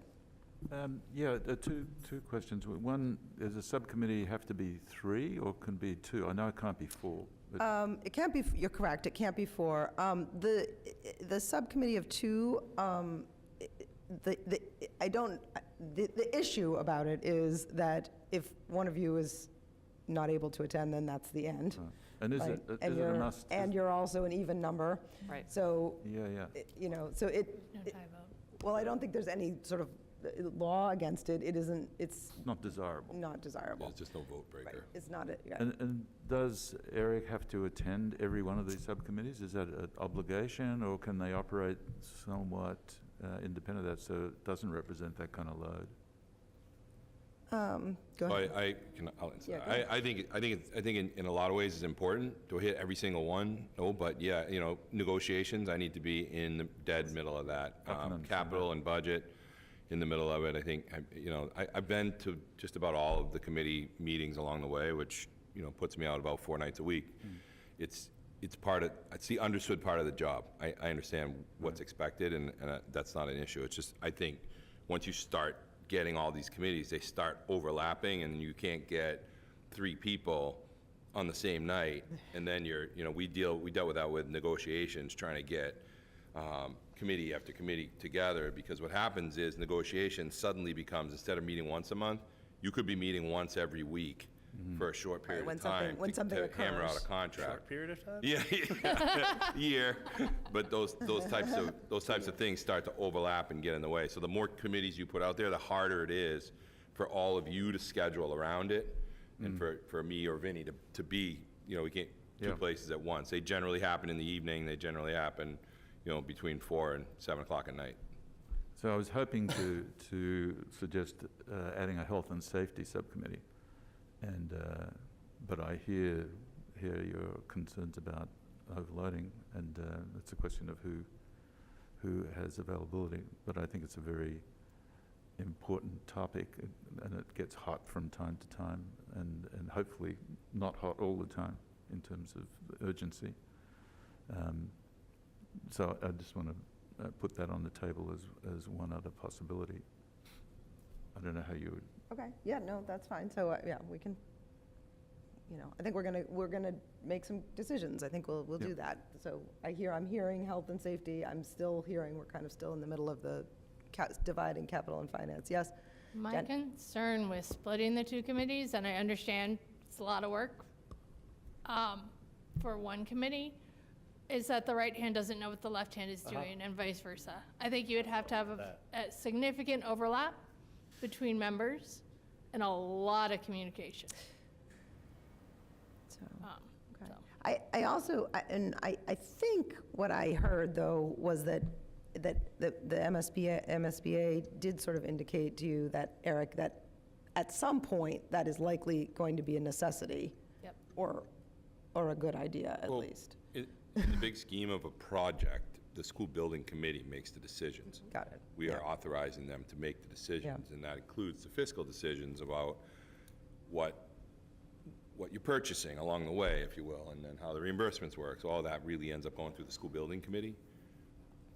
And I'm trying to think kind of strategically. If you look at the capital as an important piece, I agree with David. We have all these capital projects that we want to do. I have a stack of studies in my office, probably $1 million worth of studies that never get executed, and I think it's important to now decide where are we going to put the bucks and where are we going to do it. That may be a way to do it, to direct it specifically at this capital committee, where finance can deal with the budget pieces and then the pieces related to the things like fees and things like that. So I think it's important to. Maybe Vinny will remember, I'm sorry, I just had a flashback. Okay. And there's no one here to help me remember.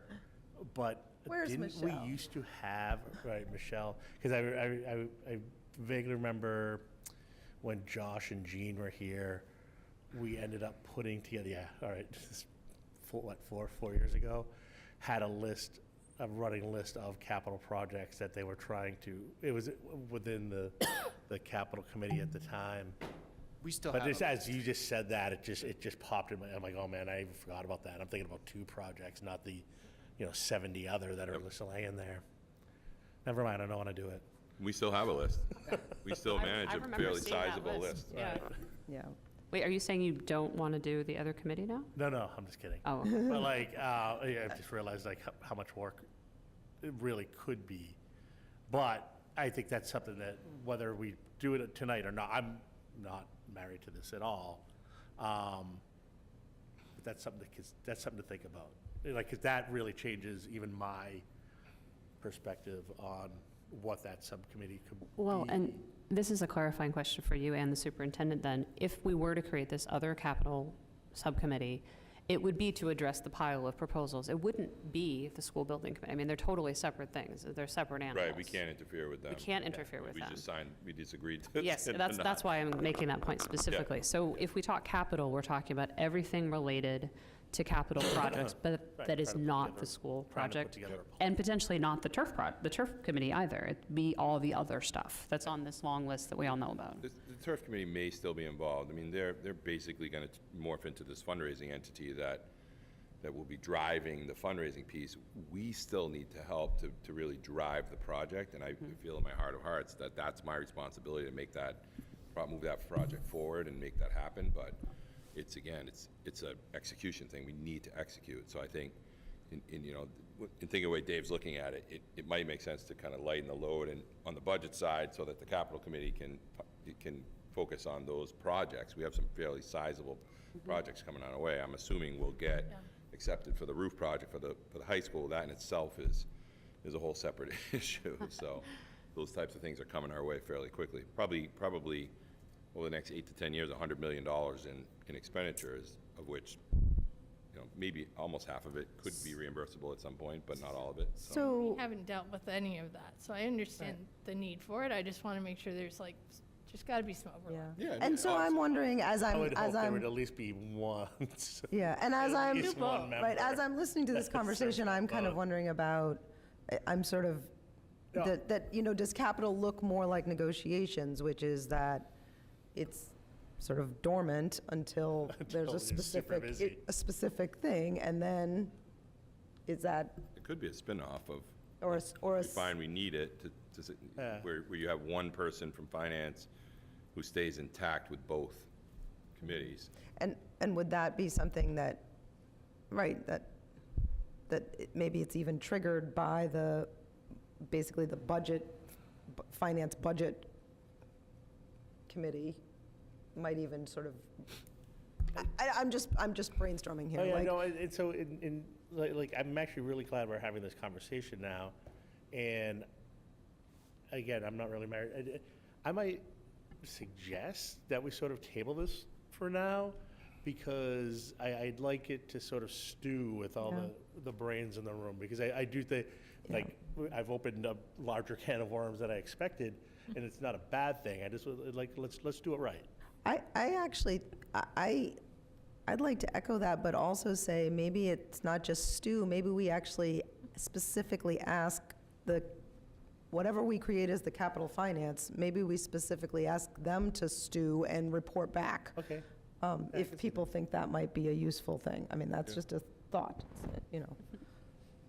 I love all of the analogies of stew and Stew. worms. We're It's like- hungry. So now I have this image of like a worm stew, like I have literally. not made a sports analogy yet tonight. I know, Usually I'm everything really is proud There of is you. still time. I think I would echo that too, only because I feel like, you know, Julia, first of all, Julia's not here, and she's been a member of Capital Finance and has expressed interest, and I actually don't want to cut her out of this conversation. So Julia, when you listen and watch this later, spoke up for you. The other thing too is with the building project coming online and some of these other, you know, things, I think we can always recreate, we can always reconfigure. It's not like we're Yep. going to get a tattoo of these committees tomorrow. I So definitely get that.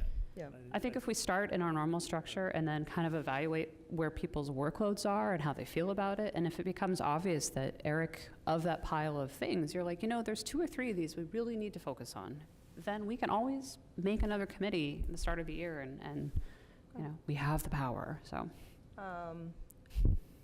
I think in the end, we're going to probably need to vote to make sure we are clear on the committees, but I feel like we're wrapping up that discussion. Does that feel like? I Okay, do want to just yep. sort of talk about what David had brought up. Yep, no, that was Oh, okay. what I was going to say. First of all, I'm wondering, has the, sort of that joint safety committee disbanded at this point? The COVID, we actually never disbanded. In other words, if there were a decision, we could reconvene. I feel confident that we would be able to reconvene. Well, I But, mean, well, but no, we haven't met in a very long time. Well, it was obviously controversial. I thought that there was, again, a lot of great thinkers in a room really trying to work together for what's best of the community, and I like the idea of that still existing. Yeah, we really haven't done anything in a very long time. That's okay. And- That's a good thing. But we didn't officially ever say this is over, and while it was a very long time ago, and I could not for the life of me tell you when the date was, we did meet at one point, I think with just a matter of hours' notice. I can't promise that is the way, but I feel that there was that level of commitment from that team, so. And you met weekly, if I'm not We mistaken. met, yes, and also, yes. Yeah, and It's the- all a little bit of a blur, That but may- yes. That may not be necessary, hopefully. But I mean, I think it's broader than just COVID. You know, there's more than one health and safety issue here. I'm having trouble. Sorry, there's more than one health and safety issue beside COVID. We've got a mental health series of issues. And I don't even know what all the other ones are, but that's a pretty broad range of issues that have life science kind of implications, clinical mental health implications, and a subcommittee isn't broad enough just because of the numbers, but I assume it can tap into expertise externally in order to do due diligence. So Go ahead, did you have a question? I do have a question. But what is it you imagine this committee actually does?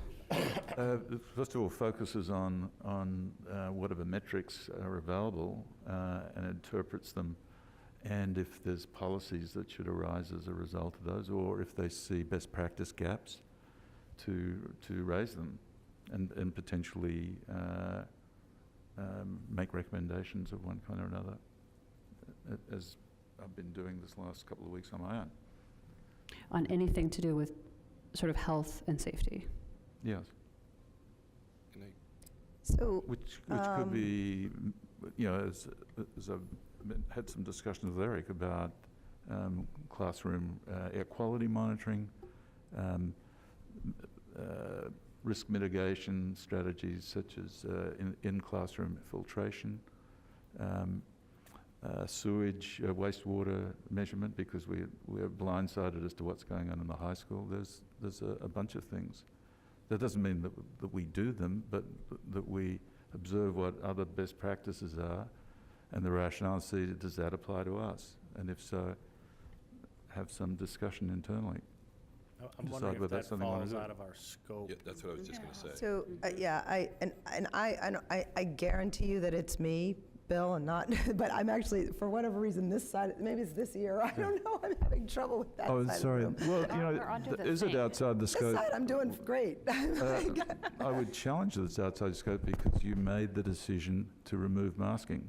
You have in your hands the decision to redo masking. That's just one mitigation strategy for COVID. If you're saying you only have one arrow in the quiver for dealing with COVID or other issues, I don't think it is outside, unless there's some governance reason why nobody on this committee is going to pay attention to those issues. Because we've had a discussion. You're So, looking at different data to me. Okay, hold on, because I think we got a lot of things on the table here. Yep. So I think we were talking about the general concept of having a health and safety Right. committee. So I know that, I thought Eric had something to say, and then I don't know if Jen had something. I think Eric had something to say about that. Is that correct? Yes. So after last meeting, I did a little research and conversation with some longer-standing principals, superintendents than myself, and tried to get some information. And one of the things that they continue to come back to is the committees that are designed by, the subcommittees that are designed for school committees tend to be built into the scope of their purview. Policy, capital, so you're dealing with budget and finance, and then negotiations is also a budget, finance, and contractual piece. That's how it was explained to me, because I was trying to get at, do other committees ever get formed? And the answer was mostly just around the purview of the school committee. So there's the actual piece of hiring and firing superintendents, the piece of creating policy or working policy, and then the capital and finance, which is the budgeting piece, really managing the overall school district budget. So everybody I talked to kind of came back to that position as why those three tend to be the one that get the most focused. And while, you know, I mean, this is just I'm thinking that some of, well, it may not seem intuitive, I guess, but some of health and safety really would fall to policy. Right? That would I be agree. where the school committee, in other words, for example, I know that, but for example, we have to vote on out-of-district, overnight field trips, for example. That is us overseeing our policies for the safety of our students. And so we've had some,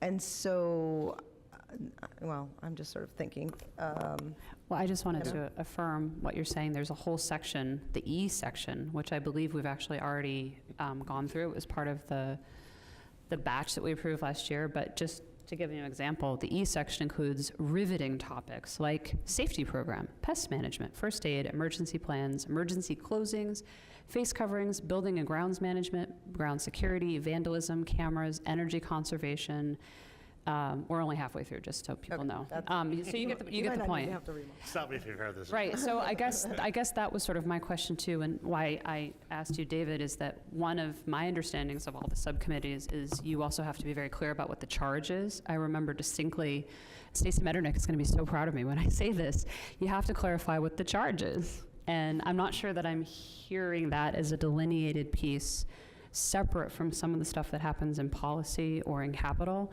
And then the other committee that comes to mind, and I don't know if it's meeting or not, but once upon a time, the district had a wellness committee. So, and actually. still exist? So I can speak to that, and because actually David Frankel actually saw that on our website and asked me about it, and Michelle Horgan was our liaison. And the Wellness Committee, just to be clear, and Eric can add to this, but the Wellness Committee is really not a school committee. It was a group within the district focused on, and my real understanding is that it was really focused on sort of life skills and lifetime health and fitness. It was, is that correct? That's a piece of it. Food, Nutritional nutrition. and sort of, So generally, the food service manager runs it. correct. They involve health and wellness at the time when we had the curriculum leader for health and wellness. Correct.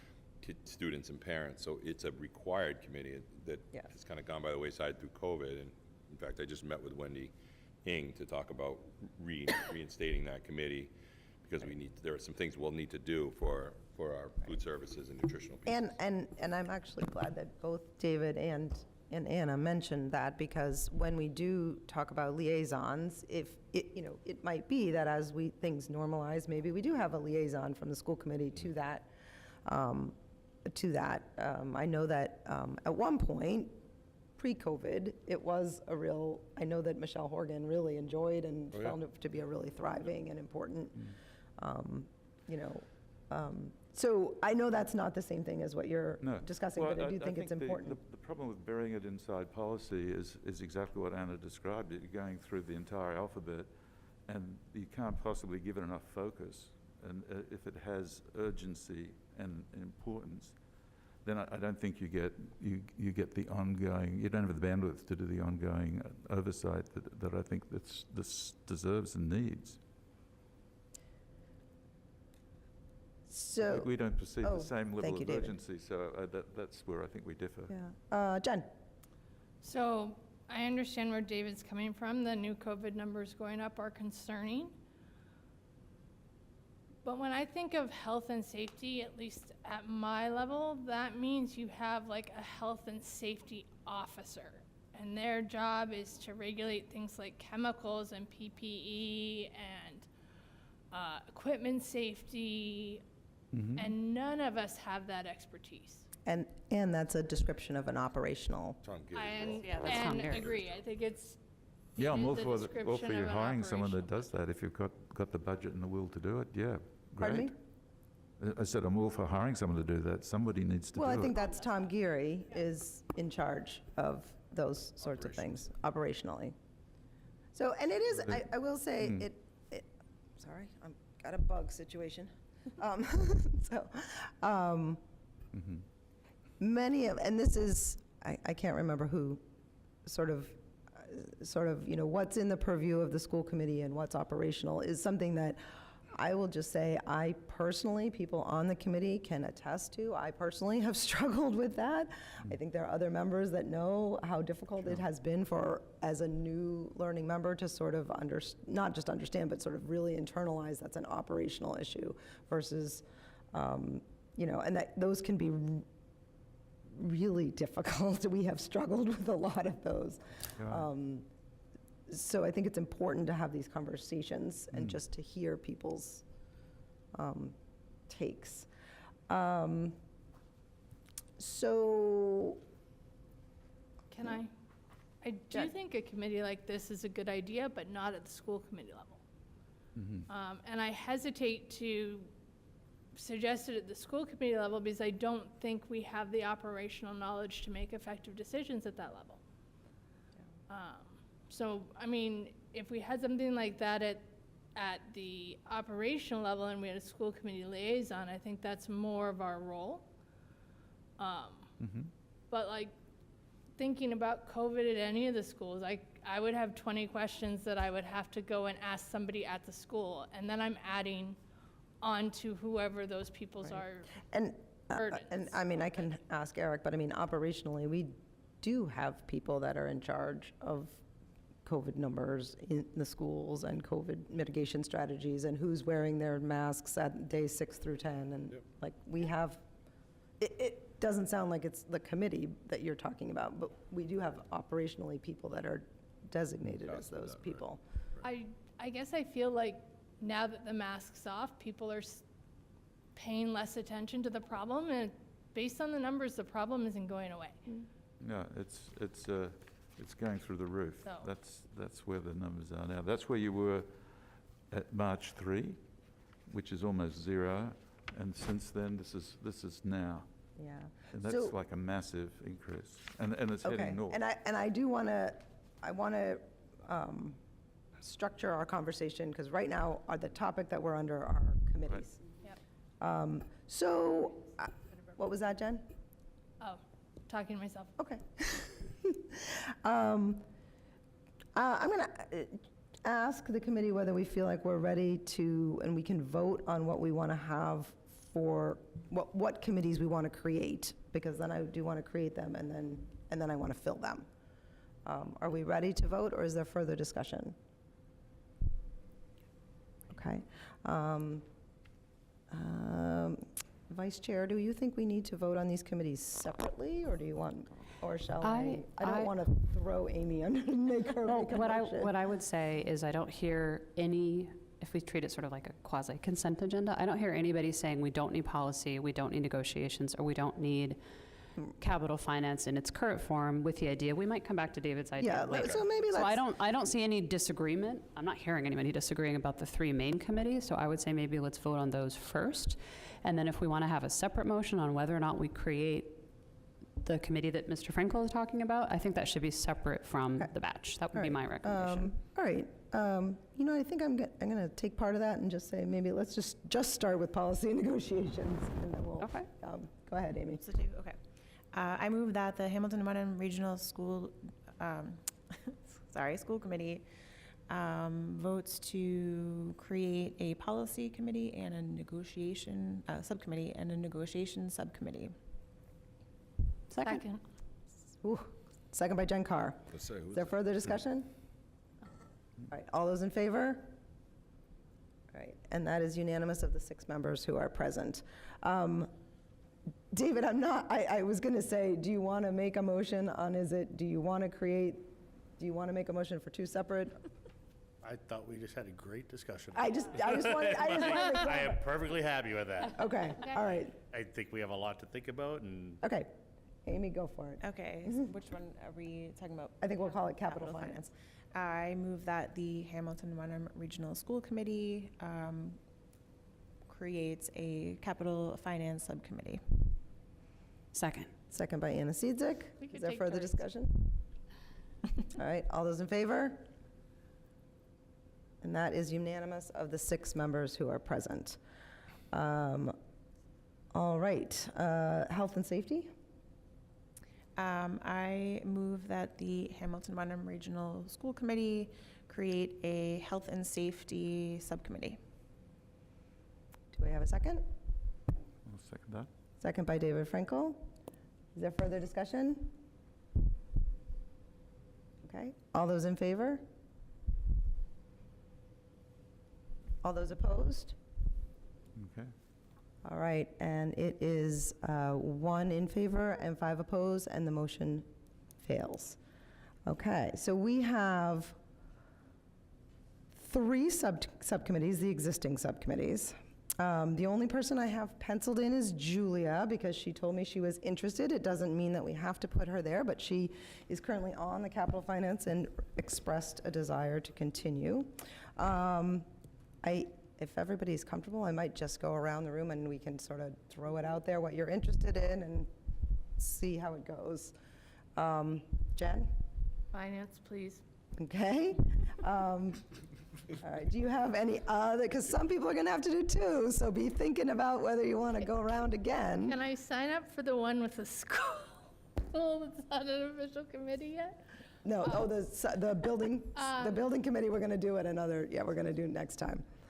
Policy, I Different guess, would be my second choice. Jen would be policy, okay. Heavy lifting. Because of my pitch. It was Yeah, a riveting it was pitch. good. Yeah, I know. I'm going to just not skip myself. I'm just going to go, I'm going to say that I actually love being on negotiations. It seems like it's a popular committee. I personally would like to get onto the capital. I think it would make me a better Words out. chair, is my opinion. I've been on negotiations for 2 years, and I think it would be important for me to get either onto policy or to capital finance. I'm going to put that out there. Have you been on any other No. committee? No. Except for the master planning committee and the COVID committee. Right, So and you've had to do and I do- lots of work, but right. not the work you want. No, oh no, I actually love negotiations, and I will be heartbroken if it doesn't end up, that I end up there, but I also just I hear you. do feel like it would be, I would learn, this is me just saying, I think I would learn a lot, and it would help me to be a better chair. So I'm going to put that out there. Anna? So I love policy. I also will say, objectively speaking, that it's a difficult committee to onboard. And I think with Michelle Horgan stepping off, the other person who had been a member was David, but he had done it for a long time. Look at that look. See, I get that response. So I would say I actually really love policy. It's right up my wheelhouse, and I feel like there's some really important continuity because I don't know how Dorothy would manage it if she had an entirely new subcommittee. I think she'd tear her hair out. So I'm happy to stay on policy. I also will do a Gen Car and express advanced interest that I'm also interested in the school building committee or potentially filling in where Michelle Horgan was on the turf committee. I would like to do something in that realm. I was on capital finance in addition to policy my first year, so I have had the experience that you crave, and I loved it, but I've had it there.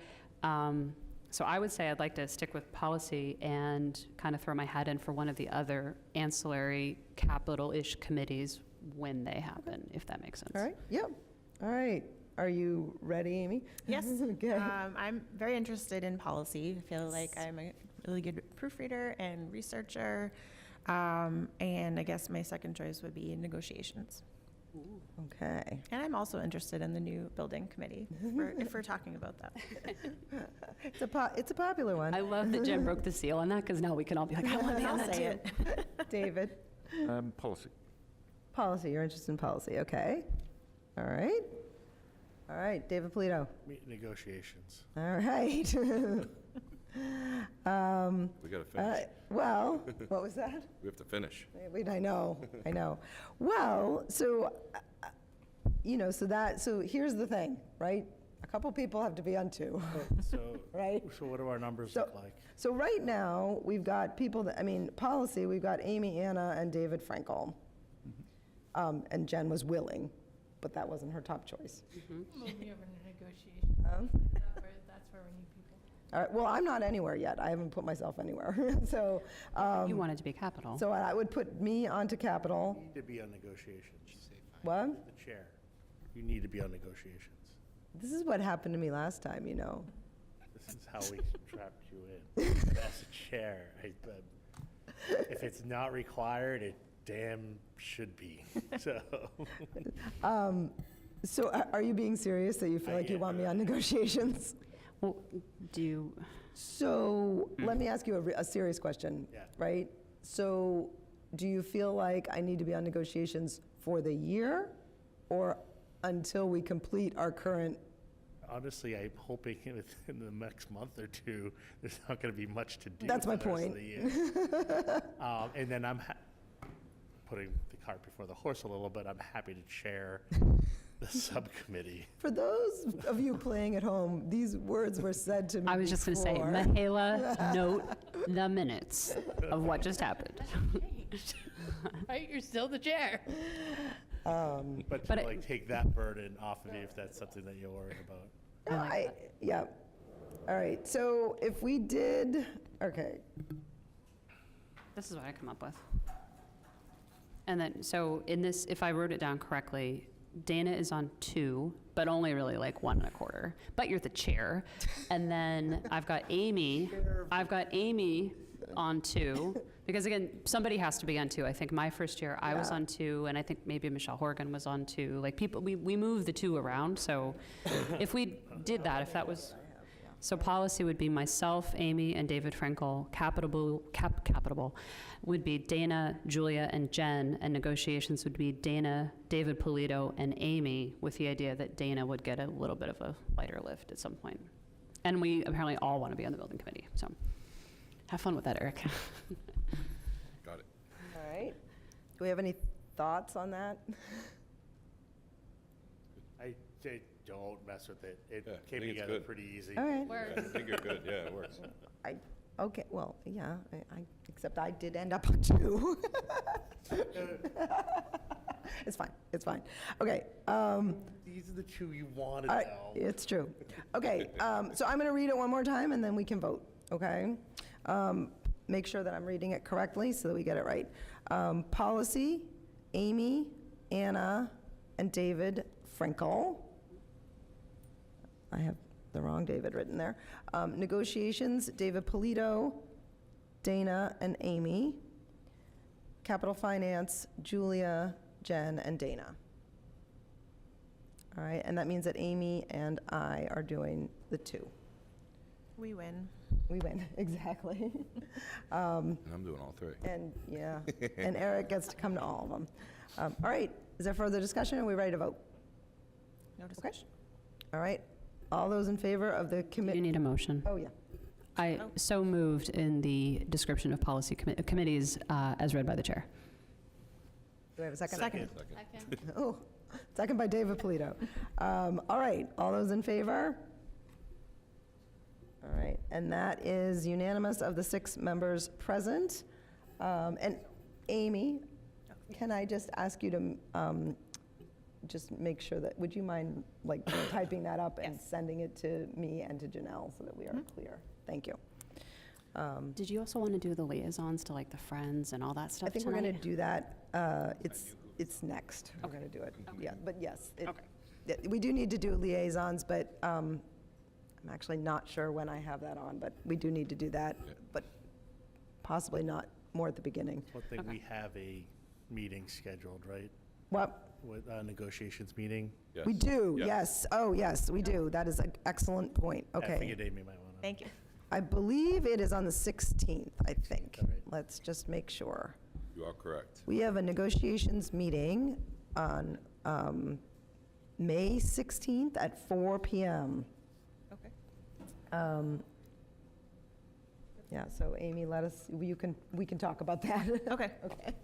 Do we meet in person or on Zoom? Yes. We do meet in person in the superintendent's office. Okay. The 11th I have. That is a meeting with the custodial union. Okay. Do we think that's going to go, I just want to let her, how long do we think that one's going to go? Are we trying to, Let's Yeah, hope. try and end it. Let's hope it goes till 7 PM. Let's hope. I just wanted to give Okay, you the no, heads that's up. good information. Thank you. I know, I just. Yeah, that would, let's hope. Okay. Whew. All right. All right, next up, I don't think I really have anything on the chair's report, except I did want to, I just know I wanted to make sure that when Eric and I were talking, I hadn't really properly recorded. I want everyone to make sure that you record that date change of the school committee, that we did change that June meeting to a Wednesday, June 1st. June 1st, yeah. That might just be me, that I had, I also, at our next meeting, I would like to try to set a date for a retreat, which is going to be hopefully during the first couple of weeks of August. I'll send you an email. We may never, ever find a date, but I see Jen cringing. But I just want to prepare you for that, so you can think about it, get your email when we do that. What was the date? Sorry, August what? I'm hoping for some point in the first 2 weeks of August, and that would be a retreat. We would be looking at, you know, like a 9 to 1 or 9 to 3 or, you know, a whole day. All right. All right, does anyone have anything else before we get to topics for future meetings? Yeah, is this, Do you have something, David? Yeah, I would. Okay, I you have a need to speak policy. right into the mic. 'cause Yeah, I'm sorry, not- and that's I all might it just take the risk of taking this off. I have a little bit of background, a preface to this, which is basically we are, an incredible number above the rate we were when we were at March 3, when the mask mandate was removed. Essex County has is all red in terms of CDC's classification of transmission, not hospitalizations but transmission. The impact of infections is a loss of a lot of in-person school days and a loss of staff availability and increased transmission chains within the school and households. And quite frankly, even mild cases of COVID, the AMA says 10 to 30% of those are going to end up in serious long COVID. We are at an accelerating level in the school itself, putting aside Essex County, and we've gone from, I think, from April 14 to April 27, we were 4.4 new cases a day. This last week we were at 5.9 new cases a day. And since March 3, we've gone from 26 cases in a 7-day period to 83 right now. So I say that as a prelude to the fact that we're, first of all, under-measuring it because we don't have any extensive pool testing in the high school. So whatever we've got is extensively more.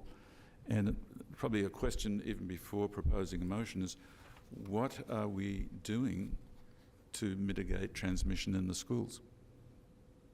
That sounds like it's an operational question rather than a committee question. But although the committee That is an operational question. did have a role in taking away one of the mitigation Right, but factors. is your question, what are the mitigation strategies that are currently in place in the Yes, schools? and then I have and maybe I should pro forma the motion because everyone can speak to the motion, or would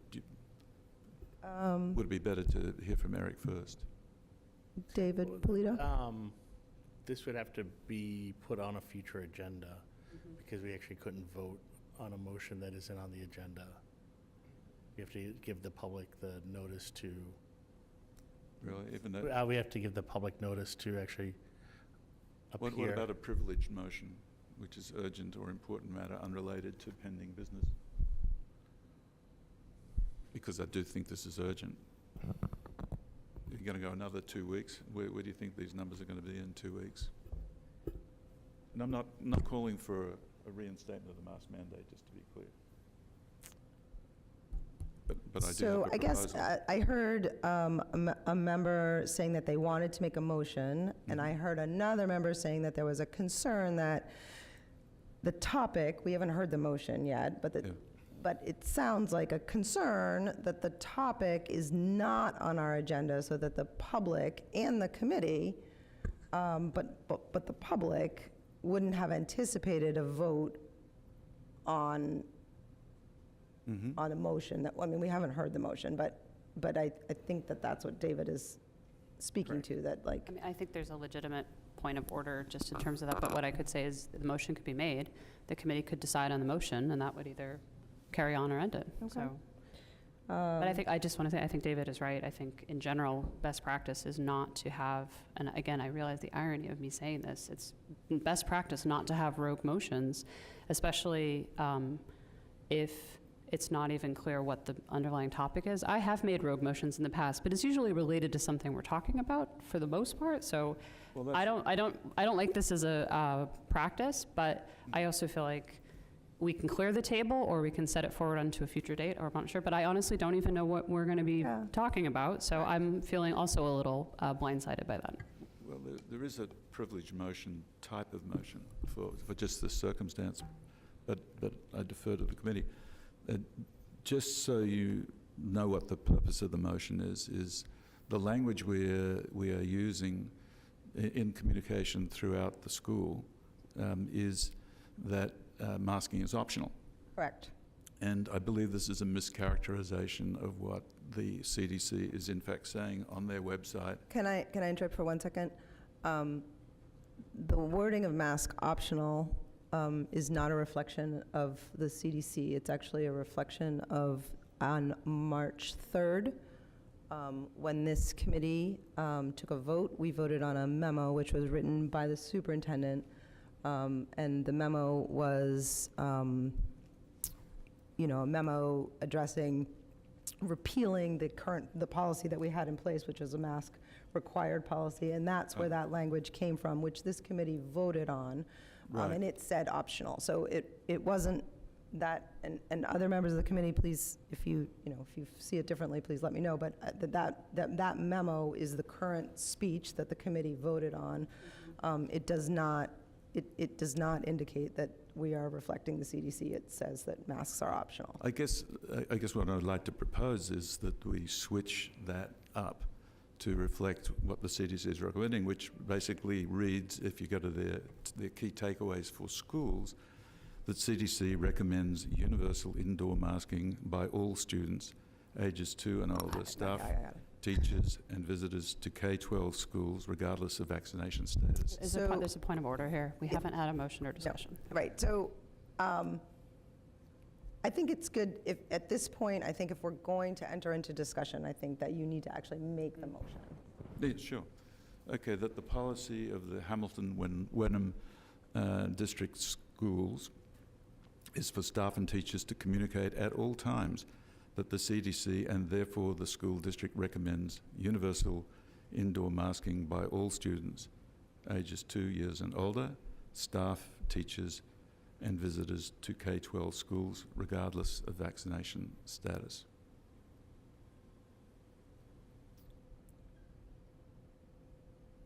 Do we have a second?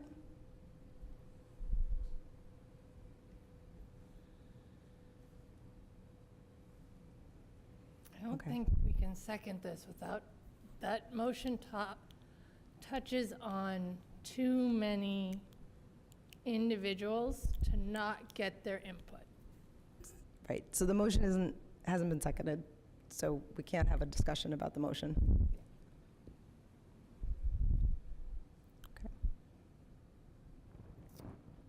Okay, hearing no second, the motion is not seconded, and so the motion is not moved forward. Thank you. Okay. Topics for future meetings. I have one.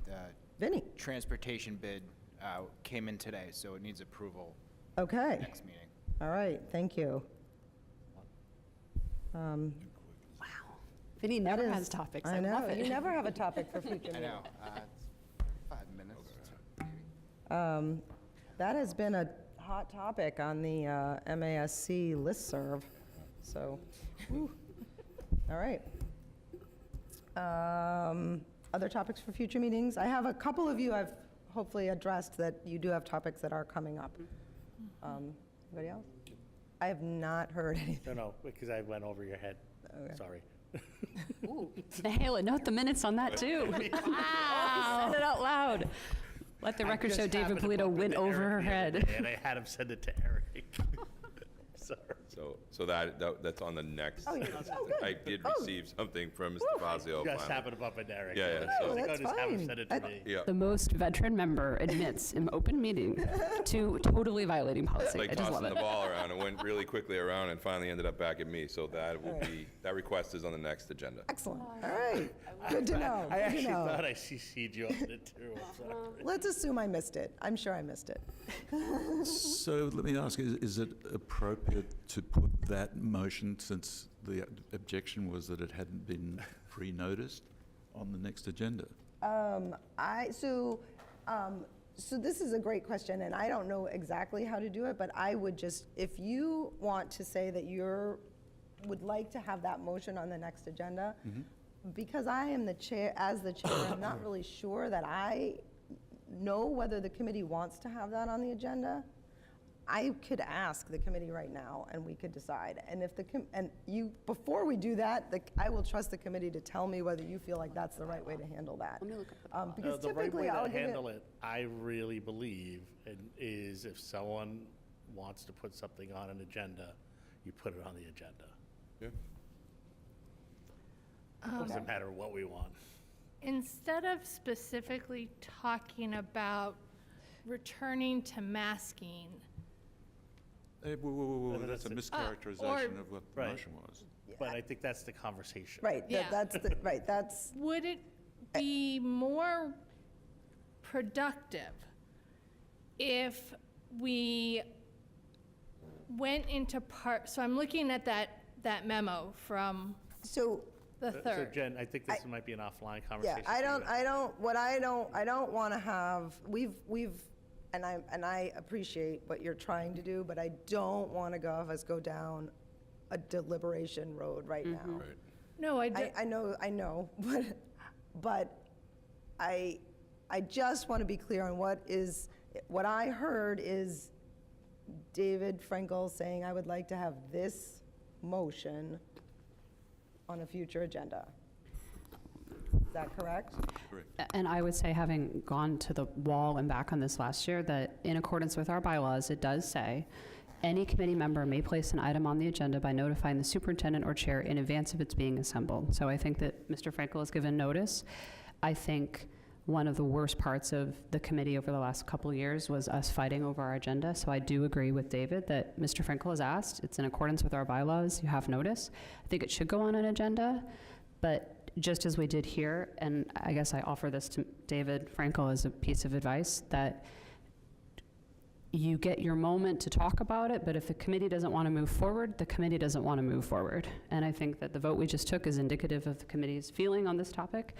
I agree that we didn't notice it, the public had no opining. I think it's fair for you to put it on the agenda, but I also think it's important to note that the committee speaks through its votes, and we just took, a fairly decisive action on that. So I support I support the idea of adding it to the agenda, but I think that I'm just mindful of some of my items, and poor Peter and his learning management system, so.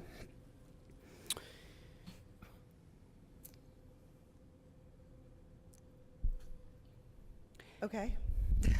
I know, that's what the bylaws say, though. They do say that. No, no, that's fine. I'm really just being thoughtful about how we put things on the agenda and how, I'm just being thoughtful about how we put things on the agenda and what, Are you thinking nomenclature-wise? Or, I'm happy to talk to you offline. No, and yes, I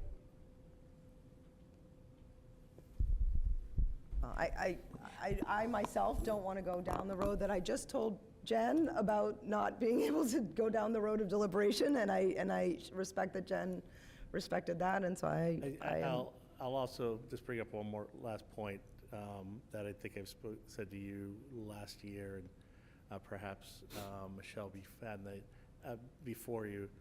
At the end of the day, it is your agenda, so you could choose what meeting that goes to. Just because someone brings up a topic Correct. doesn't mean it's going to fit into the next Right. one. I think unless it's motioned as such, at one point I made a specific motion that something had to be on the Right, 'cause agenda it's by a certain time-sensitive. day, because it was time sensitive, so. But again, That's a specific. yeah, but again, the committee voted on that. We took a vote to add something to the agenda, so, that's always an Also, option. keep in mind, you have fairly substantial agendas coming up for the Yeah. next 2 meetings. Yep. Pretty long nights.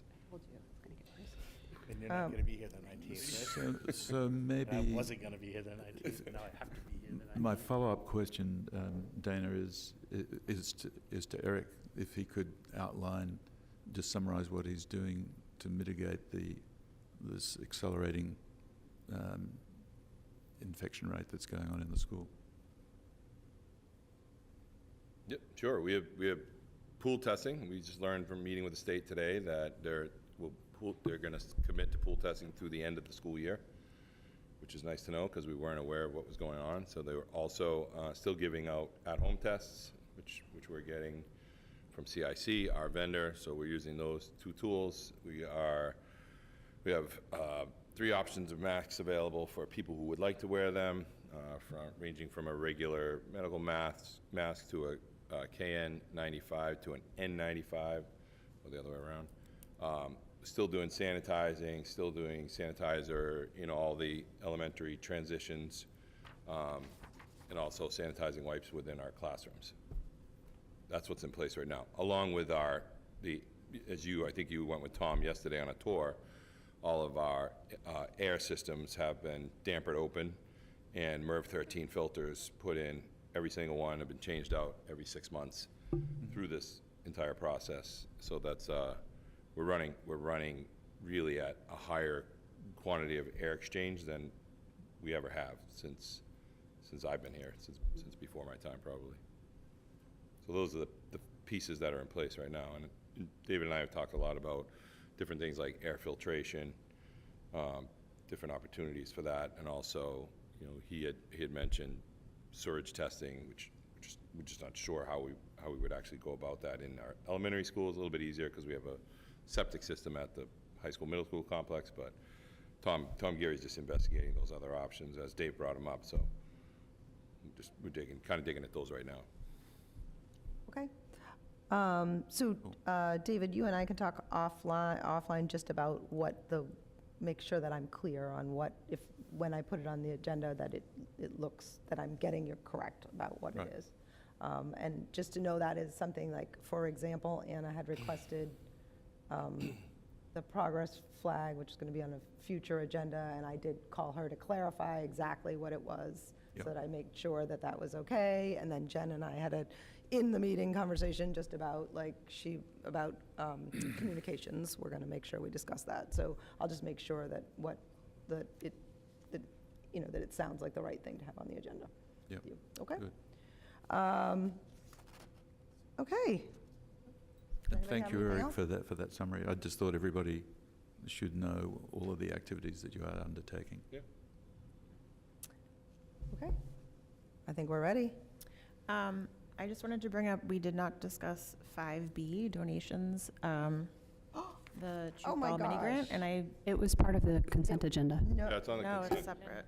It's part Oh, B. nobody held it. No, nobody held it. Oh, I'm sorry. Yep. Okay. I'm new. No. Okay. No.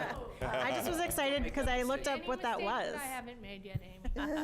That was, a separate item, it would have been out, but it was part right. I move Well- to adjourn at it is. 9:15. All right. Do we have a second? Second. Second by Anna Seizik. All those in favor? And that is unanimous of the 6 members present